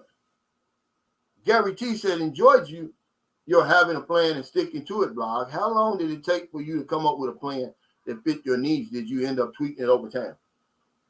It took me 4 years, really, as far as getting the money, the general plan, you know, the outline. Because you got to have money over here, man. And, you know, a certain amount of money. I had worked it up. I had about $1,900 every month coming in when I came here to the Philippines. Now, because of, you know, people dying, changing plans, it's down to about 14. But that was the first plan I had. And then when I got here, I was like, okay, I know how much my rent is going to be. And I wanted at least 400 of that to save. And what helped me was the lockdowns here. You couldn't go anywhere. You couldn't spend it. We were basically buying meals every day or every other day. But yeah, you tweak it as you need to. I'm actually spending less money now than I did, but you know, I put all that money up for the house. But on a month-to-month basis, I'm spending less. Let's see what Razor Ray's on here. He's my South American brother. He loves Cartagena, Colombia. Hey, Calvin, happy to see you don't feel the need to have a gun, but here out there for the most part, but in New York City, it's highly needed. Well, I'm gonna tell you something. That's a fact. Because you saw the guy in Washington, D.C., a football player. I mean, you know, he lucky to walk away with his life. House of Lamar said, bring James on, please.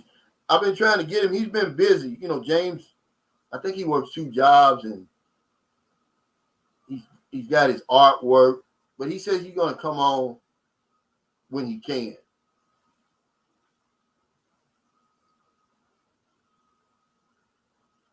Noah Navarro says, I'm 63. My girlfriend's 47. We have very different ideas about spending money. How do you navigate through all of that? If I let Marilyn go to the store, I let her go because I'm too impulsive. And Marilyn's just basic. She's going to always get the basics that we need. She's never going to go over. She's never going to buy anything like candy bars and ice cream. See, I do that. When I go to the store, I buy that box of ice cream cones. I buy they call it Take It here, but it's like Kit Kat. I buy a big stack of them, give to the kids, and I buy a candy bar that looks like a Snickers over here. I do all that stupid stuff. But when Merla goes to the store, she don't buy all of that. So I just send her. Yeah, from what he said, he is. Matter of fact, I think she's coming up on when she's going to have her ultrasound.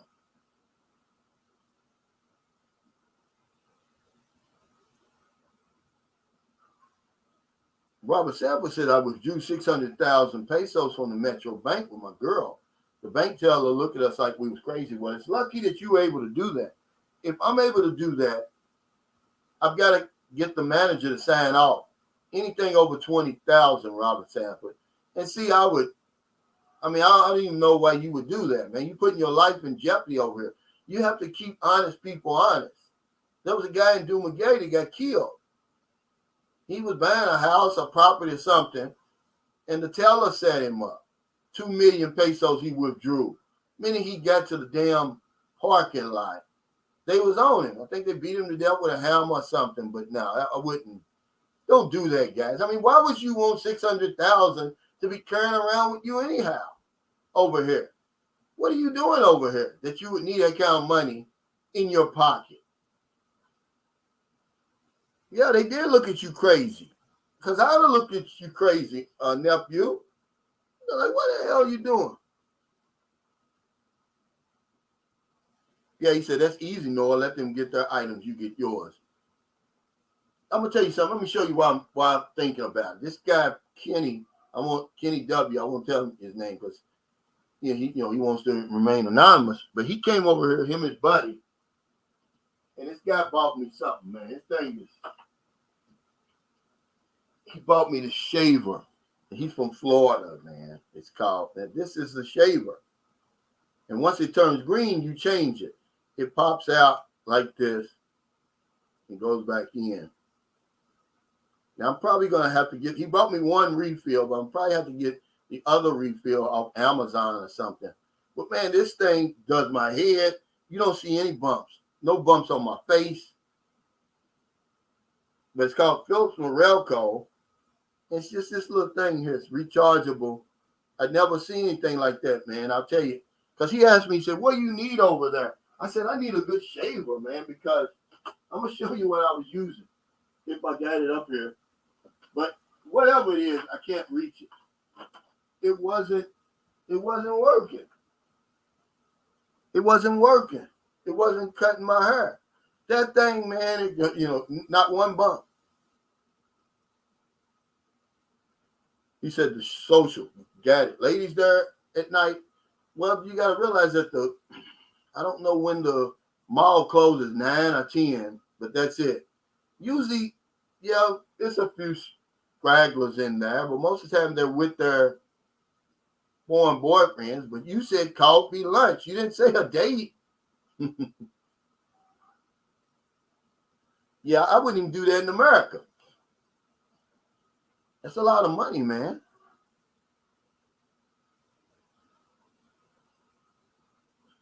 The most I ever get out is 20,000. When I was building this house, I'd have the engineer meet me, and he'll tell you, man, I'm not walking out of that bank with any money like that. You got to keep an honest man honest. See, if they know you got that kind of money, they might do something out of character. He said, Franz Prozio Jr., thank you, sir. The social ladies there in the evening. Franz might know. Well, see, this is about playing the game, guys. All you got to do, when you're over here and you're looking for a companion, you get online. You don't fool with the women who are already on there. You find one that's not on there, haven't been seen in 48 hours or whatever it is, even 24 hours. You leave 5 or 6 of them a note pretty soon because you're over in the Philippines, man. You chilling out, man. You're in Wonderland, really. Somebody's going to get back with you. And then you play the game, which is pretend, okay, that you're husband and wife. It doesn't mean you got to get married, but that's the game. Because the guy said, well, what's the game, Cal? How do you play the game? Well, you pretend you're husband and wife when you see each other. And remember, Maryland said you're going to take care of everything. This is an unspoken agreement, guys. That's all it is. But you young guys who think y'all good looking and all that, you don't want to play the game. Now, Franz, he's young. He's 42. He's 6'2", 250 or something like that. You know, dressed real nice. You know, he probably could get women at home for nothing, but you're going to have to spend over here because they don't have anything, guys. I mean, you know, Marilyn said, she said, we're going to do everything for you. We're going to treat you like a king. On the low for the low. See? Hey, Mike Tibbs. He said, thanks for your videos, Calvin. Yeah, you're welcome. But I just want to talk about, should we help each other if something goes wrong over here? Whose responsibility is it? Do you say, oh, well, you should have made a better plan? Go to your embassy. We could do something as simple as adding $1 onto our ticket.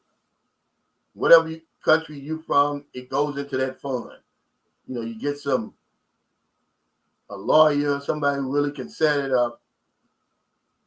And of course, there'll be some qualifications. You can't just show up and say, hey, I need, $5,000. I want to start a sorry store. You know, we come up with some general rules and then we'd help you. Or when you go to extend, add $1 to your visa fee and let it go in there. I want to remind you that express lane fee that the Philippines charges everybody, whether you check it or not, they collect 1 billion pesos every year on a normal year, guys. It's a lot of money. But they're using this up here. They used to charge you 750 pesos to leave the country. They said, look, we ain't got time for that. The lines are going too long. Just put it in the damn ticket. They're smart, man. So we could do something like that. Or we could do something like,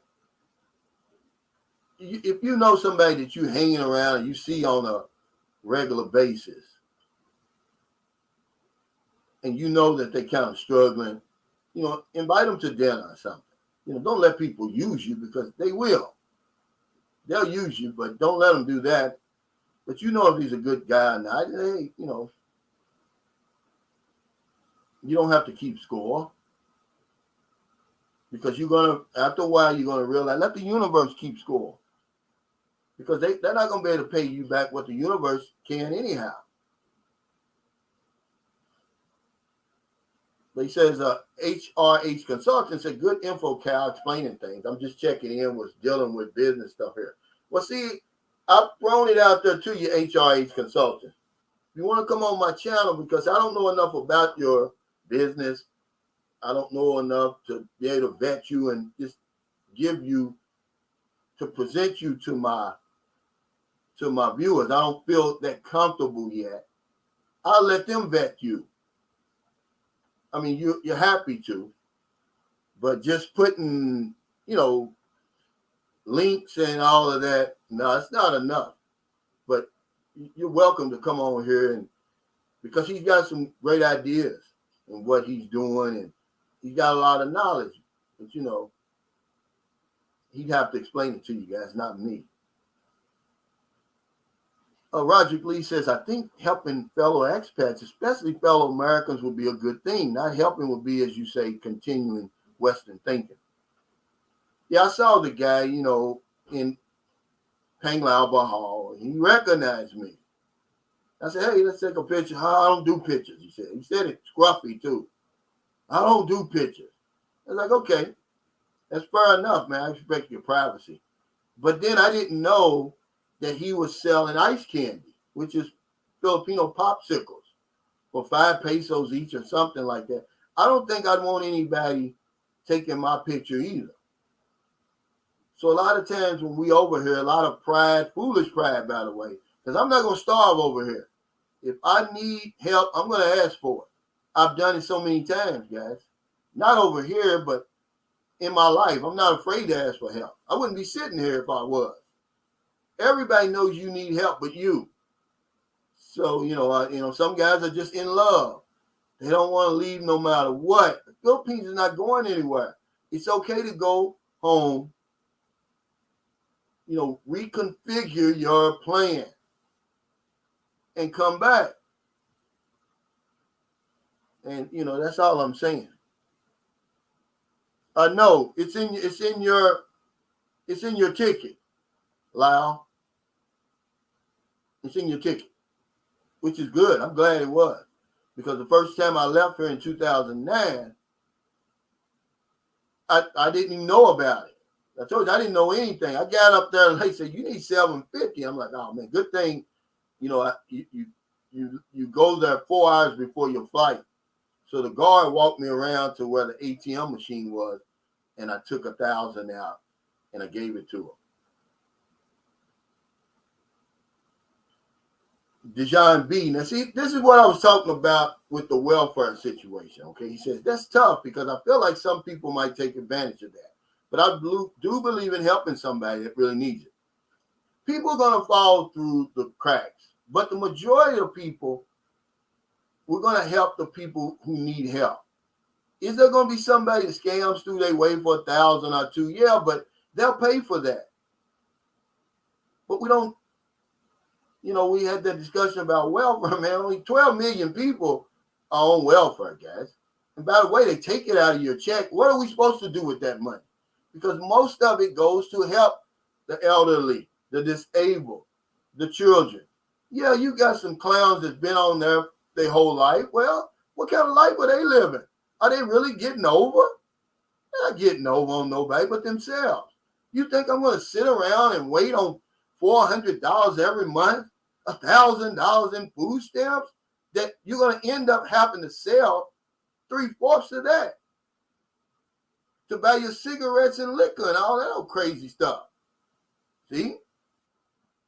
So, yeah, I don't want that type of life. They're going to cheat themselves. But that wouldn't stop me, Deshaun, because you're going to have those people that's going to take advantage.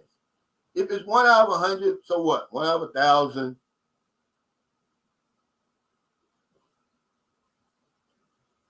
Robert Sanford said, but I had 3 FBI agents outside and 6 police officers.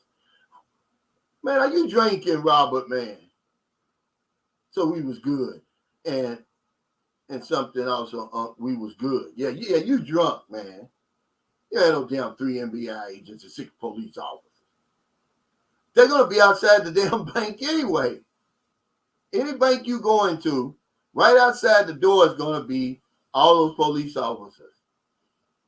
But to say you hired them and they were running around with you, come on, man. You drinking, nephew. Much as I respect you, that don't even sound right. I mean, that's a red flag of all red flags. Why would you want to put a flashing red light on your head and say, hey, I'm important. I'm coming out of the bank, by the way, so I got all these NBI and police with me, so I'm carrying a lot of money, which doesn't mean anything.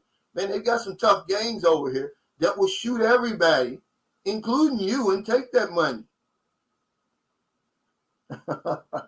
Hey, Jackie said, any good dating place to meet ladies in Cebu? I would go to the mall, but I would only deal with the women who work there. If Sydney is watching this, my 87-year-old buddy, he can vouch for this. And I think Franz was with us, if I'm not mistaken. Maybe he wasn't, but I think he was. Anyway, we went to the mall, SM Mall there, and Sydney sees this nice-looking girl. I mean, she had to have been no more than late 20s, early 30s. And, man, he started talking to her. Oh, man. She turned red, started sweating. They exchanged numbers. Because a woman like that will appreciate somebody like Sydney, no matter if she's playing the game or not, okay? Because she's tired of, she may have had 1 or 2 customers come past her booth all day. The shoes are hurting her feet. She's on feet all day. It's boring. And if somebody can come in there and swoop her up, I mean, she was fine. Because I kept walking, me and Merlin, because it's like, there's no way this woman's going to. Because Merlin said, look at Sydney, he's trying to talk to that lady. I'm like, come on, he'll be over in a minute. She'll shoot him down. Shit. Sydney had her, man. Yeah, he had her. And she was all for it. It's just he happened to find somebody else. More closer to home. Yeah. He's hammered. Yeah, he's hammered. If you think you got, because I'm going to tell you something. Yeah, they'll rob your ass over here. But most of those guys, I'm going to tell you the big difference about NBI over here and police over here. They're just people who happen to be police and government agents. It's nothing like over in America, man. You have the bad apples, yeah, but, man, the police over here, they're so nice, man, it's going to shock you. You'll be like, man, are you a real police? Are you a rent-a-cop? They're real police, man. I remember last year, and it's coming up, my Sunshine Shoulders beauty pageant, Miss Sunshine Shoulders 2022 beauty pageant, where, okay, we did the top 5 winners. We gave them cash. But then one of my subscribers said, Calvin, the other 20 women, I'm going to give you $500 each to give them. And the police was one of them. They all came over there, man. They wanted to take a picture with me. Matter of fact, if you go through there, you'll see the video with the picture of me standing in front and all the police behind me, man. Most of the police over here, they're like that. They really protect and serve you. Chris Bagassa, Calvin's very humble and down to earth. Stay good always, brother, and God bless you and your family. Yeah, man, I've been humbled, man. I've been humbled because I tell you, I used to be cocky, man. I had all that money.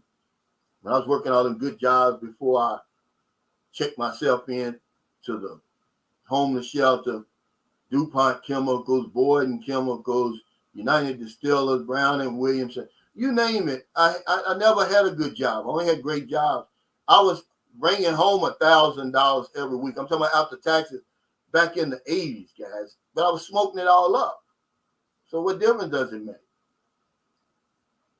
But one thing I would do, I would pay my mother first because I knew the money was going to be gone by the end of the night, man.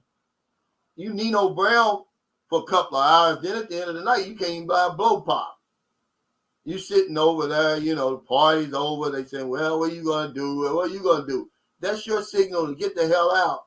We're waiting on somebody else, some other damn fool to come over and spend his paycheck. We'll see you next Friday. And you'll swear up and down, I'll never let them treat me like this again. They disrespected me. Minute you get that money, not even Friday, Thursday night, it's already beating at your subconscious mind. Yeah, you're going to show them this week. I ain't going to spend all my money. And you do it over and over and over and over. Crazy, man. Hey, Vivi Focus, thanks for the super chat. He said, I'm just showing love, my brother. Hopefully we can meet up when I visit the Philippines. It's got kind of slow over here. And for a while, man, Derek was the last guy that came. Vince was over here the other day, but he lives here. He got a nice place, by the way. I think he's paying $260 per month. But it's modern. It's real nice, 2-bedroom. Yeah, blow pop. I couldn't even buy a blow pop at the end of the night. First few hours, I got that $800-900. I'm giving directions. Yeah, go over here. Yeah, go on over here and get us a fifth of Hennessy. And, the later it got, the more pushback you got. You go get it because they counting your money already. You done already spent $900. You ain't got but $100 left. I'm not going to the store. Hey, Travel Rose said, hey, Calvin, thanks for the great videos. Everything you're saying is true. I went to a club at New World Hotel in Manila, and they treated me like a rock star. They were fighting over me for real. If you know how to handle yourself, guys, and you're not afraid of rejection, you're going to live like a rock star. Look, guys, I bring this up all the time. I miss my buddy John. But John, man, was the man over here. because John wasn't afraid of people. He didn't care if the woman never said anything back to him or not. John would have women blushing, the nicest looking women. We'd be sitting in McDonald's and he, my back's to her. I'm like, what's John doing? And I turn around and she's, blushing. And John did that. I mean, John probably could have had any woman he wanted. But, Janessa is a beautiful woman, man. You see her in person. She's really fine, man. Hell, John was 61. She was 26. Remember, John wasn't trying to talk to her. He was talking to the cousin. The cousin said, hold on. I don't want him. And even Janessa said, I didn't want him. I didn't want an older man. By the time John got done, she was eating out of John's hand. There's nothing she wouldn't have did for John. So you come over here and you just act like you got some sense. Just keep it really, really simple over here. I'm learning from my woman, man. She said, don't go up there with all that, oh, you're so beautiful and blah, blah, this and blah, blah, that. You see them at the bus terminal, you say, hey, I'm Calvin. Where you headed? And they'll say something. It's Cebu. Oh, wow. I used to live in Cebu. What part of Cebu you live in? And that's how it gets going. And you say, well, what are you going to do when you get to Cebu? I got a little time. Let's go get some lunch. And she's going to turn you down the first time, guys. They can't appear to be easy. But that's why they call it courting over here. You keep on and keep on and keep on. And pretty soon, she's going to be like this. Arms spread wide open, legs spread wide open. That's the game over here, but we don't want to play it. But that's usually what happens. But yeah, John, he really impressed me with his. But most of us, we're afraid of failure. We're afraid of rejection. You're 8,000 miles from home. What difference does it make? I bet anybody the money I've got in my pocket was about 2,000 pesos. If you can't come over here and talk that simple talk to 10 women and 3 of them don't give you playback. All you need is 1, but you're going to get it. Because they want to meet you.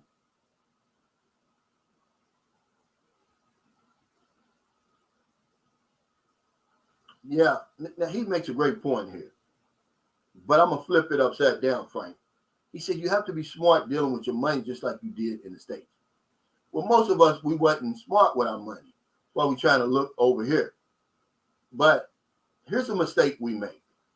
And I got a video that talks about it. We got $1,000, guys. And you got your thinking. You're operating out of a dollar economy. So you come over here and they give you 56,000 pesos. Now you think, oh, I got 56,000. No, you still got $1,000. And you're going to spend the $1,000 here the way you did at home. You're going to go to the mall.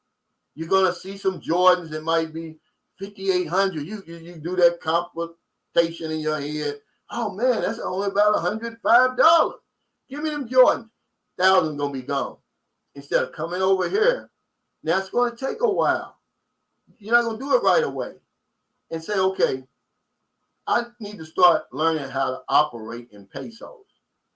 Because $1,000 in America is $1,000 in the Philippines as long as it's in your hands.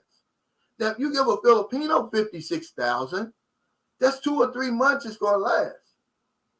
But not with us. So just kind of slow down and kind of let her guide you a little bit. She'll know where, like when you come here, I tell you, go to Malwani, right? You can buy you, your girl, and me and Marilyn food, right? You're not going to spend $25. And you're going to be taking food home out of here. It's about knowing where to go. But you have to convert to that peso economy. Marilyn said it last night. She said, 50,000 is a lot of money over here. Yeah. I mean, it's a lot of money. Hey, George, thank you, brother. I appreciate it. Yeah, he said, mouth wide open. Yeah, that too. But that's the game over here. See, Filipino men, they have to court the woman over here. I've seen it over and over and over. I've seen it in Zamboanga. I've seen it in northern Mindanao, a little place called Luwigan. Most of the women that you see with their husband and boyfriend, they turned them down flat so many times, guys. But the man just keeps coming back The next time, okay, say for instance, you go to the mall. You see a woman you like, you say, hey, how you doing? She speaks back. Then the next day, you say, okay, I'm going to go around her lunch break. Then you bring her lunch. Okay? And she's going to be, oh, no, I don't want it. You're like, here, I see you over here all the time. Here, take this. Then that next time you come around, you're like, what time do you get off? Maybe we can go out and, show me around. Because they like that. But if we go busting in the door, oh, you're so beautiful, we're going to scare the daylights out of the woman. They're not used to that. The most you're going to see with a Filipino man over here, he'll go like, psst, psst. He'll go something like that. Or he'll just stare at him until he can get a response. If she starts smiling, then he proceeds like that. But you're not going to get that, hey, mama, you're looking sexy today. It's not going to happen. Yeah, see, that's a fact. It's the same over here. But we're so afraid of rejection and failure that it just destroys us for the whole night. How many times, raise your hand, guys, it's about being honest to yourself. You're in the club, you bopping, man. She's not even a 10 for real.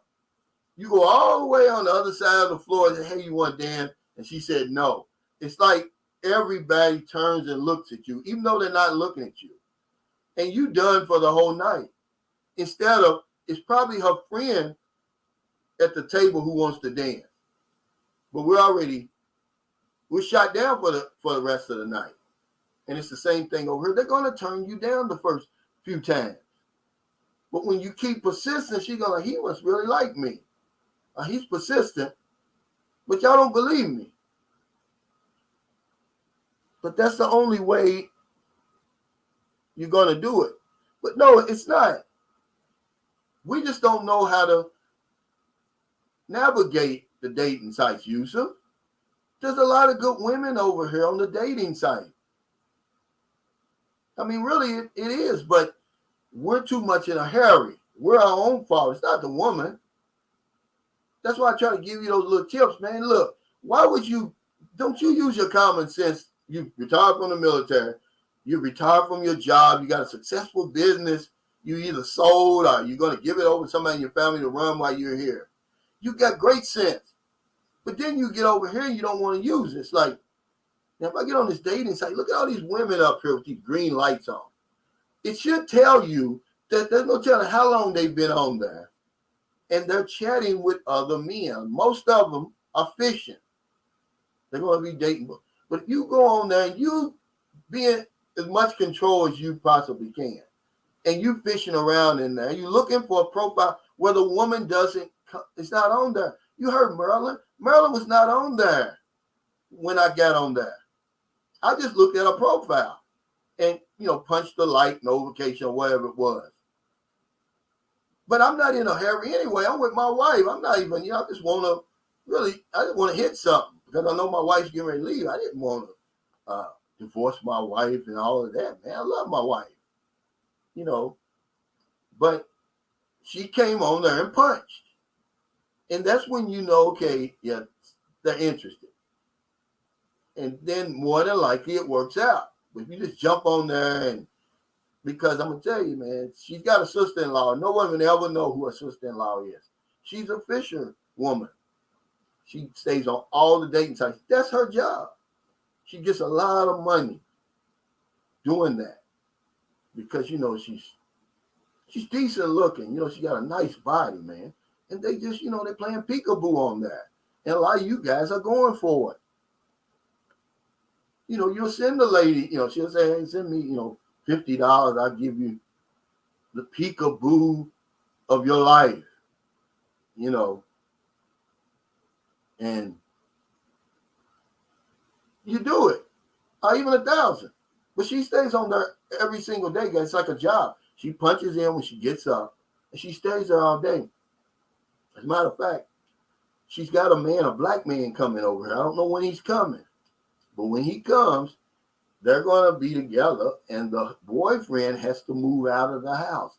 He's going to stay in the house with the girlfriend. See? But ain't no shame in her game, man. She's going to get this man to marry her, and she's going to take care of her boyfriend back here. She may even eventually just divorce the man and send for her Filipino boyfriend. Don't put that past those fisher women on there. But what we do is because we've had experience like that, we want to lump all Filipinos in like that. You can't do that because that's what they do to us. It's some slimy characters come over here, guys. They have no conscience at all. And they take these women, these young women, they're so trustworthy because they want it to work. And they bend them in two, man, and they just, run through them. And they, all foreigners are like that. That's all they want is a good time. But it's not. The same way with the Philippines. All the Philippines online, man, they're not bad. Most of them are good. But you got to know what you're doing, guys. Yeah, that's right. He said the peekaboo of your life. Yeah. It's called pimping, Cap. See, these women, they mad at the government over here because they opened the Philippines back up. Man, these women I did a video during the lockdown that the best job over here was, being on these dating sites. And they were making all kinds of money because these guys couldn't go anywhere. They just, they caught in this fantasy and, they pulled everything off and, oh, man. They got all kinds of money, man.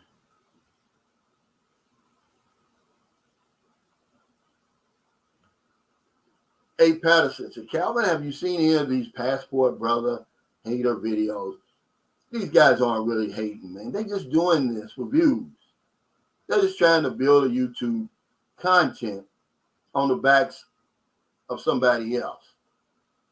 Because surely you couldn't be that miserable. Especially when you're not traveling yourself. You don't know what the hell we're doing over there. That's the reason I put my life on display.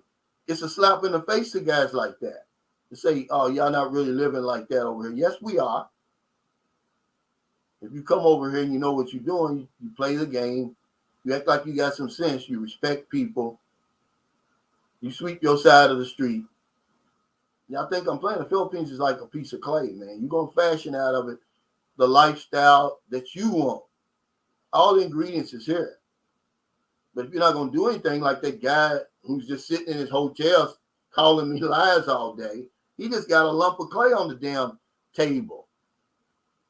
Over here, I took that clay, man. I still got a little bit of clay left. I'm working with. I'm trying to figure out what I'm going to do with this over here. But yeah, I don't get that. But believe it or not, most Americans think like that. Very few Americans actually travel overseas. And what I mean by overseas, and you can look this up if you don't believe me. I'm not talking about Mexico. I'm not talking about the Caribbean, Jamaica. I'm talking about overseas, Asia, Africa, Europe, all those places, Australia, New Zealand. I think something like 5%. So yeah, they got that mentality. I'm weak. Now, I done lived in America for 55 years. I was married to an American woman. Technically for 18 years. Literally for 16. The last 2 years, I don't count. Earned just a tremendous amount of money. I did everything that, somebody in America would be considered successful. But now all of a sudden, I'm 55. You're a has-been. You're a loser. No, I'm not. I got choices, man. Frank takes it. Go to the mall, speak with the women that work there a few times. Yeah. Third time you see her, ask her out. It's hit or miss, but ask others. Yeah. That's the plan right there. But if you're not going to speak to a nice-looking woman at home, or even a decent-looking, we're afraid to even talk to a four with big-ass eyelashes and all that old cheap-ass hair hanging down her back. We won't even say nothing to them.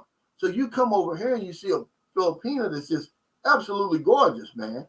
But she's about as humble as pudding pie. You bringing your thinking over here with you. It's hard to break that. So it's good to be around somebody like John who shows you how it's done. He showed me many, many times how it's done. He never, ever was turned down.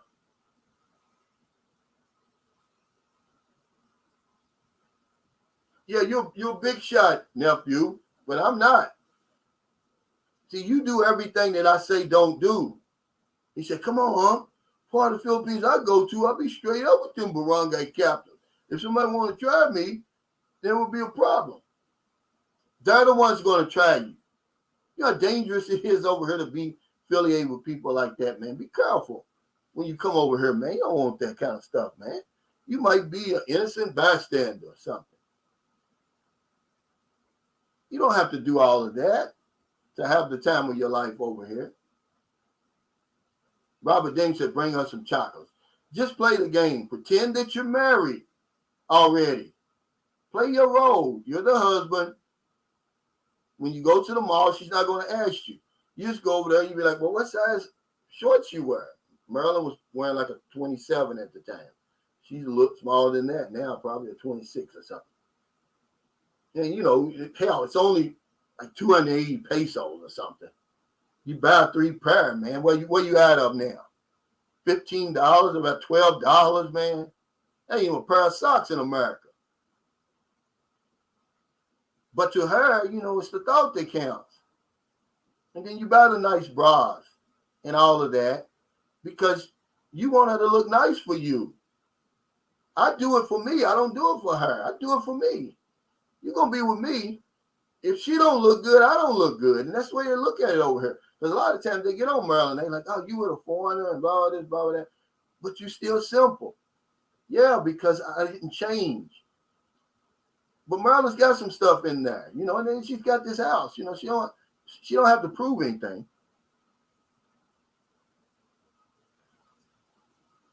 Yeah, but actually, Robert, it's good.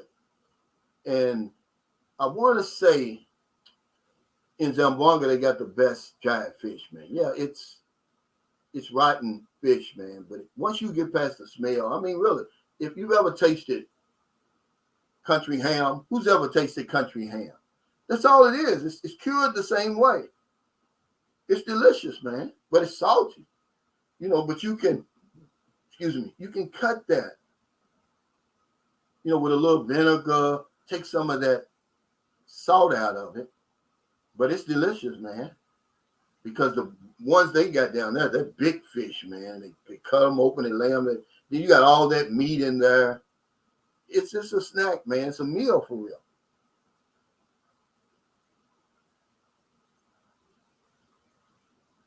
Yeah, this is a great, but you want to be real careful here. You really want to respect the religion and everything, but go to church on a couple of Sundays in a row. Guys, use your noodles up here. This is one of the most religious places on the planet. Go to church. You might learn something, but they're going to see you. They're going to see you in church. Most of the time, you're invisible. When you walk to the church door, they see you. They welcome you. You come 2 or 3 Sundays in a row. Do everything you always do during the week. Okay? That's a great, he's telling the truth.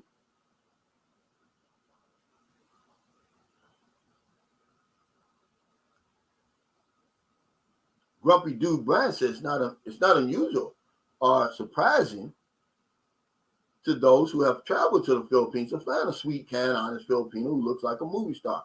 But she's wholesome as your granny apple pie. Most of the guys who come over here, that's usually what they end up with. Let's be honest. The ones who don't are the ones who are in a hurry. They're not listening to anything I say or anybody else says. We say slow down. Did you hear Sharon Lapu on the panel Tuesday? She said, slow down, guys. You're moving too fast. These women aren't going anywhere. Where are they going? They can't go anywhere. You got to flip the script on them. Why don't you play hard to get for a couple of days and see how that works? But no, you come over stumbling over the women that you make them they're uncomfortable. They're not used to that. My son's mother, man, I'm telling you, man, you've seen pictures of her, man. She was beautiful. Beauty's in eyes will hold them now, but this woman was beautiful. You have to be nice looking to to work in the, what they call it, the promotions in the mall, where she might work for Levi's or Hanes. Those are the nicest looking women, okay? That's what she was. Nobody ever told her she was beautiful, but me and her mother. And this was afterwards. I'm going to tell you something, man. It's happened to me every single time when I first started coming over here. You get off the plane, the woman's waiting for you. You see her like, wow. And your man starts playing tricks on you. The 18-year-old that I was afraid to come out of the damn terminal. She looked so good. Had them two ponytails down like that, man. Just looking just delicious, man. And I'm sitting there, a grown-ass man. I'm 45. I'm afraid to walk out there because my American thinking done took over. This woman's chomping at the bitch for me to walk out there. She can't wait for me to come out there and validate, her to her family. Because, when women say, oh, he's coming, they're like, he ain't coming. But that's what we do it every single time. My son's mother was just even, it was like really looking at a movie star. I couldn't believe it, man. I was so happy, man. I was like, wow, what did I do to deserve this? And even Marilyn, man, even my wife, 36, 26, 36. Now, picture this in your mind. And she weighed about 100 pounds. Firm, not one piece of flab on her, man. Okay, had one boyfriend in her life, he broke her heart. Most of the guys, grumpy dude, Brian, when they come over here. Look, guys have come over here. Did you see the Asian guy? I don't keep on calling him. He's a man. Derek, see the woman he had? Did you see the woman Mike Gladney had when he came over here, man? These are some knockout women, man. These guys has got over here. I have to say, shake my head myself. Like, damn. Did you see Jim when she came over here with Jay? These guys, man, they, for whatever reason, they got some knockouts, guys. And most of the men that come over here, they get that. Ed Roach, thanks for that super chat. He said, send me your address to my email. I'm still building your box to go out at the end of September. I sent out 2 boxes to family in St. Rosa Laguna last month. Okay, Ed, I will. I don't think your name is Ed Roach in the email, something else. But Grumpy Dude Brian makes an excellent point. Most of the guys that come over here, that's what they get, man. Especially compared to, what you're dealing with in America, man. I had a nice wife, man, but, she was Big Shirley. I'm sorry, man. I ain't trying to hurt nobody's feelings. It's not like I'm, Brad Pitt or nobody, but hell. After dealing with that for 18 years and you step off that plane over here and you see what's waiting for you, be like, man, where I stand on the dotted line to play my part? And then, by the way, they'll say, yeah, Mr. Roach, by the way, I'm like, what's the script? And by the way, you're the star of the show. You get to do anything you want to do. Starting now. And I'm like, okay. And that's how it is, guys. Times 2911. And I'm not trying to put anybody down or disrespect anybody. The Filipina's smart. She sets it up like that. She's in control of all of that. The script. The only thing we're in control of is buying the ticket and flying over here. Everything else, she's in control, man. She's pulling the damn strings, because you're going to be like, man, a crackhead ain't got nothing on Filipino that's into you. They don't got nothing on crackhead, man. Crackheads, they'll do anything for $3. A Filipino, man, if they want you, there ain't nothing she won't do. And that's why people come over and lose their minds. They buy all them houses and do all kinds of things. Look at me. But I did it, man, as a way to pay her back and my daughter. But also it was just a dream of mine. I can't let my dreams, if I put a dream out there in the universe, I can't let it pass me up when I've got the time to do it. If something comes through my mind out of the ether, then I got to act on it. Otherwise, I'm going to pay the price. Imagine if I'd have said, because $20,000 is not a lot of money over here, guys. I'm talking about to spend it up and waste it, because I did it. Every month you going by, you going to Boracay, you going to Panglao, you stay in hotels, Airbnb, eating out. Next thing you know, in 6 months it's gone. Cons 2911 said years ago I was walking, then I saw a girl so cute and beautiful. Guess what she was doing? Selling ice by the side of the road. Oh, man. You hit on something. If you come here right now, and anybody's ever been in St. Carlos City and went to this Series bus terminal over here, you're just going to see just some unbelievably beautiful young women. They have to be anywhere from 18 to, I'm going to say 23 or 25. But they got some very humble jobs working at these little food stalls, man. I'm talking about beautiful women. And a lot of them can't even speak English. Now, see, when Maryland's with me, they won't say anything to me. If I go over there by myself, like I'm going to Dumagetti, oh, man. But I'm not going to mess up what I've got. Because remember, even though they're looking like that, they're just going to be a different face, a different body. But it's a good woman over here is as good as it gets. You can't upgrade over here. You're just going to be starting over. Look how much money, look how much I'm in now. Why would I want to run away with an 18-year-old woman and say, okay, I'm leaving my daughter behind. I'm doing this. I'm doing that. I'm not going to do it. He said, not Big Shirley. Yeah, I was married to Big Shirley. My ex-wife, she was cute as a button, man, but she was about 5'1", about 260, because my confidence was shot. Yeah, I was a crackhead. I was drinking every night. I just wanted really to, I didn't love her at first. I grew to love her because she was such an outstanding woman. She took care of me when I couldn't take care of myself. But then when the smoke cleared, because I'm going to tell you, okay, the first 5 years we were together, I contributed absolutely nothing. It was only when I stopped drinking, and I tried to pay her back for those 5 years. But you can't act against your thinking. See, my thinking is saying, you don't have to deal with Big Shirley anymore. You earn all this money. You got this convertible. You wear these nice suits every day. So I start, thinking, I'm going to Cancun. And then people start dying in my family, man. Because, see, that's the first time I ever stepped outside of my marriage. When I went to Cancun, man, I met a guy. He was one of the Mexicans who was born over here, but he wasn't legal. So when they found out he wasn't legal, they sent him back to Mexico. I mean, he was lost. But anyway, so he kind of made his own job as a tour guide and all that. And he was taking me around some fine-ass women, man. It was cheap, because I had it. I took $12,000 over there. It's the first time I ever did anything like that. But they were so good looking that I was able to get on the clock. And, God looks after babies and fools, man. I was over there. Because women in Mexico, they don't care if you wear a rubber or not, man. And, it's crazy, man, that I did that. But when you going through that midlife crisis, man, you want young. That's all I wanted.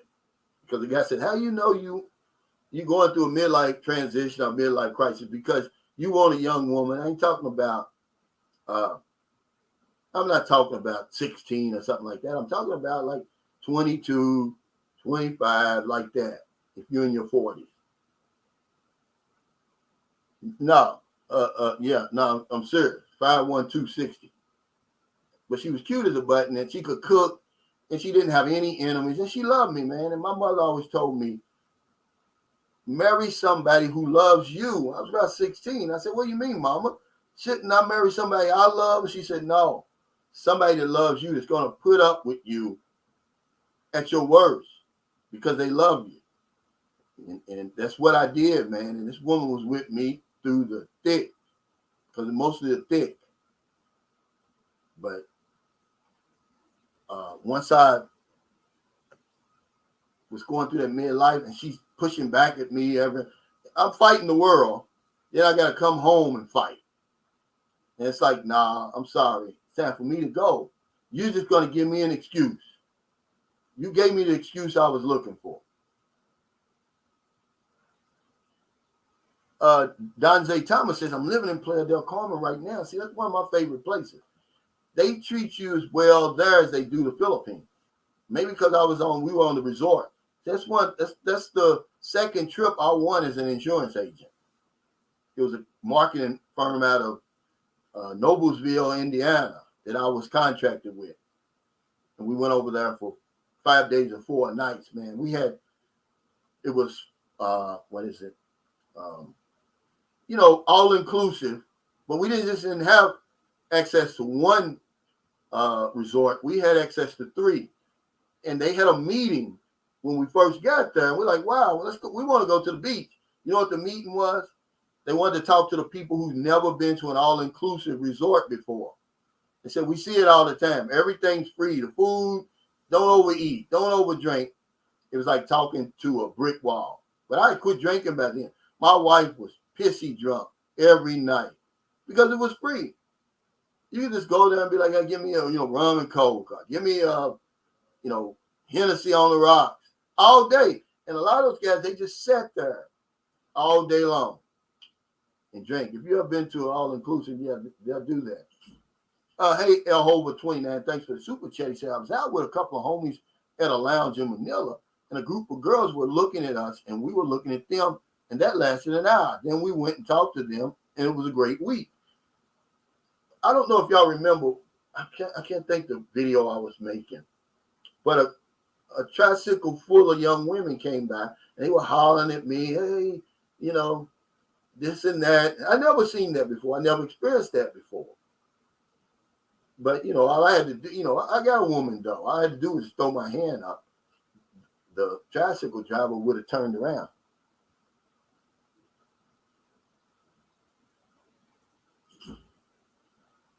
Yeah, see, that's what my mother, so I remember that even to this day. See, that's how it was with my wife. My wife loved me, man, my Filipino wife. And I feel guilty, man, because,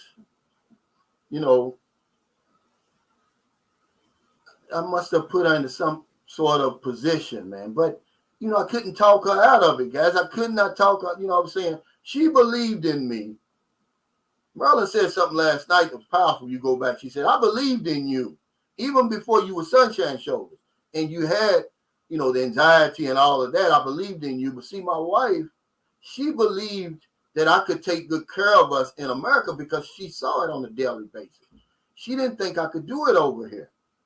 And for whatever reason, man, she left. And, it broke my heart, man, because I'm like, I'm a man, I'm not going to sit here in the Philippines and be by myself, and you're going to be gone for 6 months. It ended up being 10 months. But when I think about it, man, it took me a long, you got to clean your side of the street. And that's what I did. It's the only way I was able to get through that, man, because I was full of guilt. But at the end of the day, if my wife would have still been here, we'd have still been together, man. I wasn't looking for a woman when I met Merlin. I had a woman, a good woman, that would bend over backwards, jump through hoops, spin around in circles, run around the block. She would do it all, man. But, she left, man. And, at that time, my anxiety was kicking up, man. I wasn't going to be by myself, man. But, yeah, I went through it, guys, with the guilt. Hey, Will Sutton, thanks for that super chat. He said, Brother Cal, you just struck a nerve with me having to fight the world and then come home to fight. That was not a good situation. Yeah, a friend of mine, Gerald Muhammad, a real good friend of mine. He's a fellow insurance agent. He credits me. He does, not me, with turning his insurance career around. But that's what he said. He said, Calvin, sometimes the motivator needs to be motivated. He said, it's like because him and his wife, they're Muslims. They practice Islam. He says, sometimes I'm out there fighting the world. He says, like a boxing match. You go out there and you fight the world, then you go back to your corner. You're supposed to rest, get encouraged, so you can go back out there and fight another round. He said, but it got to the point where I was fighting the world and then coming home fighting. So imagine that. You going at it, it's a close fight, you and the man. You need your corner to give you any advantage you can. But hell, when you go to the corner, your damn trainer hits you in the mouth. Then the damn water man hits you over the head with the damn water, waste the water that you need. This is what I was going through at home. And to the point where I just said, man, I'm gone, man. I'm not gonna. But see, I had no second thoughts about that, because if I'd have stayed there, she was gonna kill me, because she told my brother. My wife knew what my greatest nightmare was. See, I read them, and what's that lady's name? Ann, that writes those true story books. So many of them about the husband sleeping in bed, and the wife comes up at 12 midnight. We sound asleep. She was in the back of the head. So it's always been, it's in my subconscious mind. I don't let it stay there too long. But I told my wife that. And I remember her telling my brother, she said, I was shooting in his head when he sleep. And when she did that, that's when I left. And I've never been back.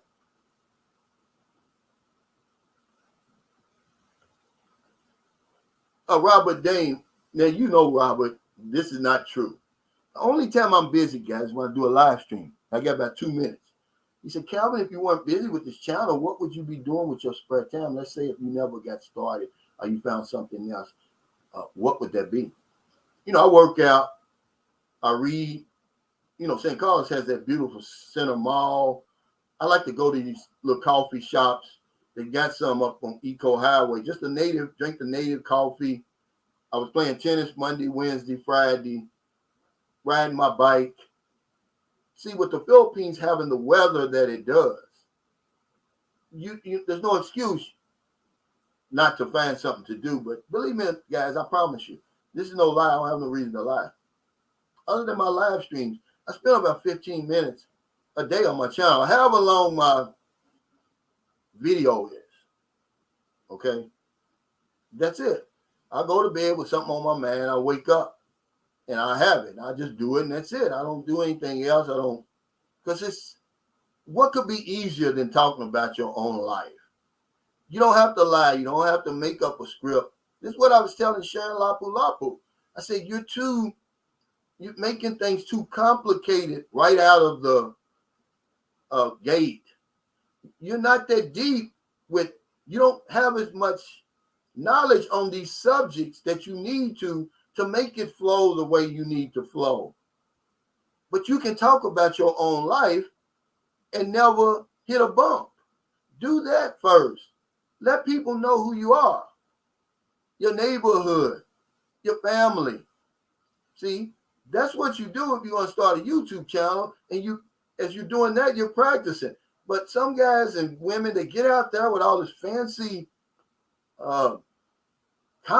It's like, you can't understand them. So yeah, thank y'all so much. I really appreciate it. It's time for me to get off of here. 12:03 actually. Thank y'all for your super chats, your super stickers, your thumbs up, your support for Miracles. I'm going on record like I did in the video. Miracles is going to be much bigger than Sunshine Shows. But Maryland's the key. If Maryland can come out of her shell, guys, it's a no-brainer, because she's got a wealth of knowledge that you guys won't. She's giving me so much. I know that. He said, what did he say? When are you moving to Thailand? I'm not moving to Thailand. I'm going to start traveling around. I'm going to go to either Indonesia or Thailand next. I'm going to take Maryland with me. I mean, I'm not going to leave. I'm holding on to this piece of heaven as long as I possibly can. If it's not broke, I'm certainly not going to break it. Thailand is just too modern for me.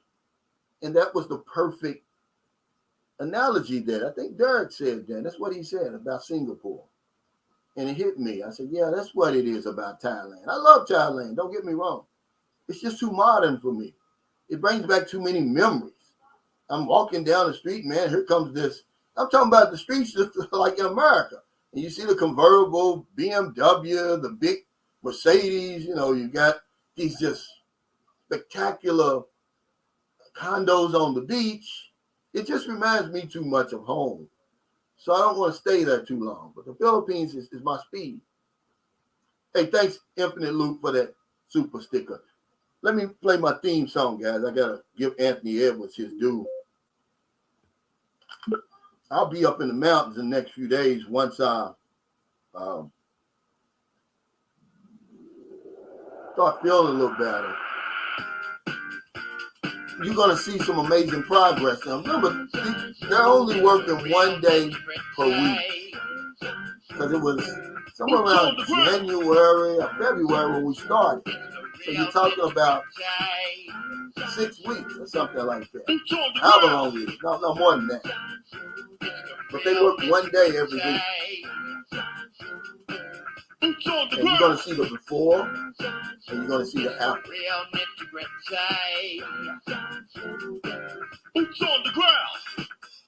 Yeah, thank you again, guys. I really, really appreciate it. Take care. Stay safe. Look at my next video. I don't know what I'm going to do with Merlin. I'm going to pull something out of the ether because we've got so much to play with over there. This is all about the Philippines, basically. That I can do a whole lot of different stuff, but I'm going to put her out there, guys. Okay. Take care.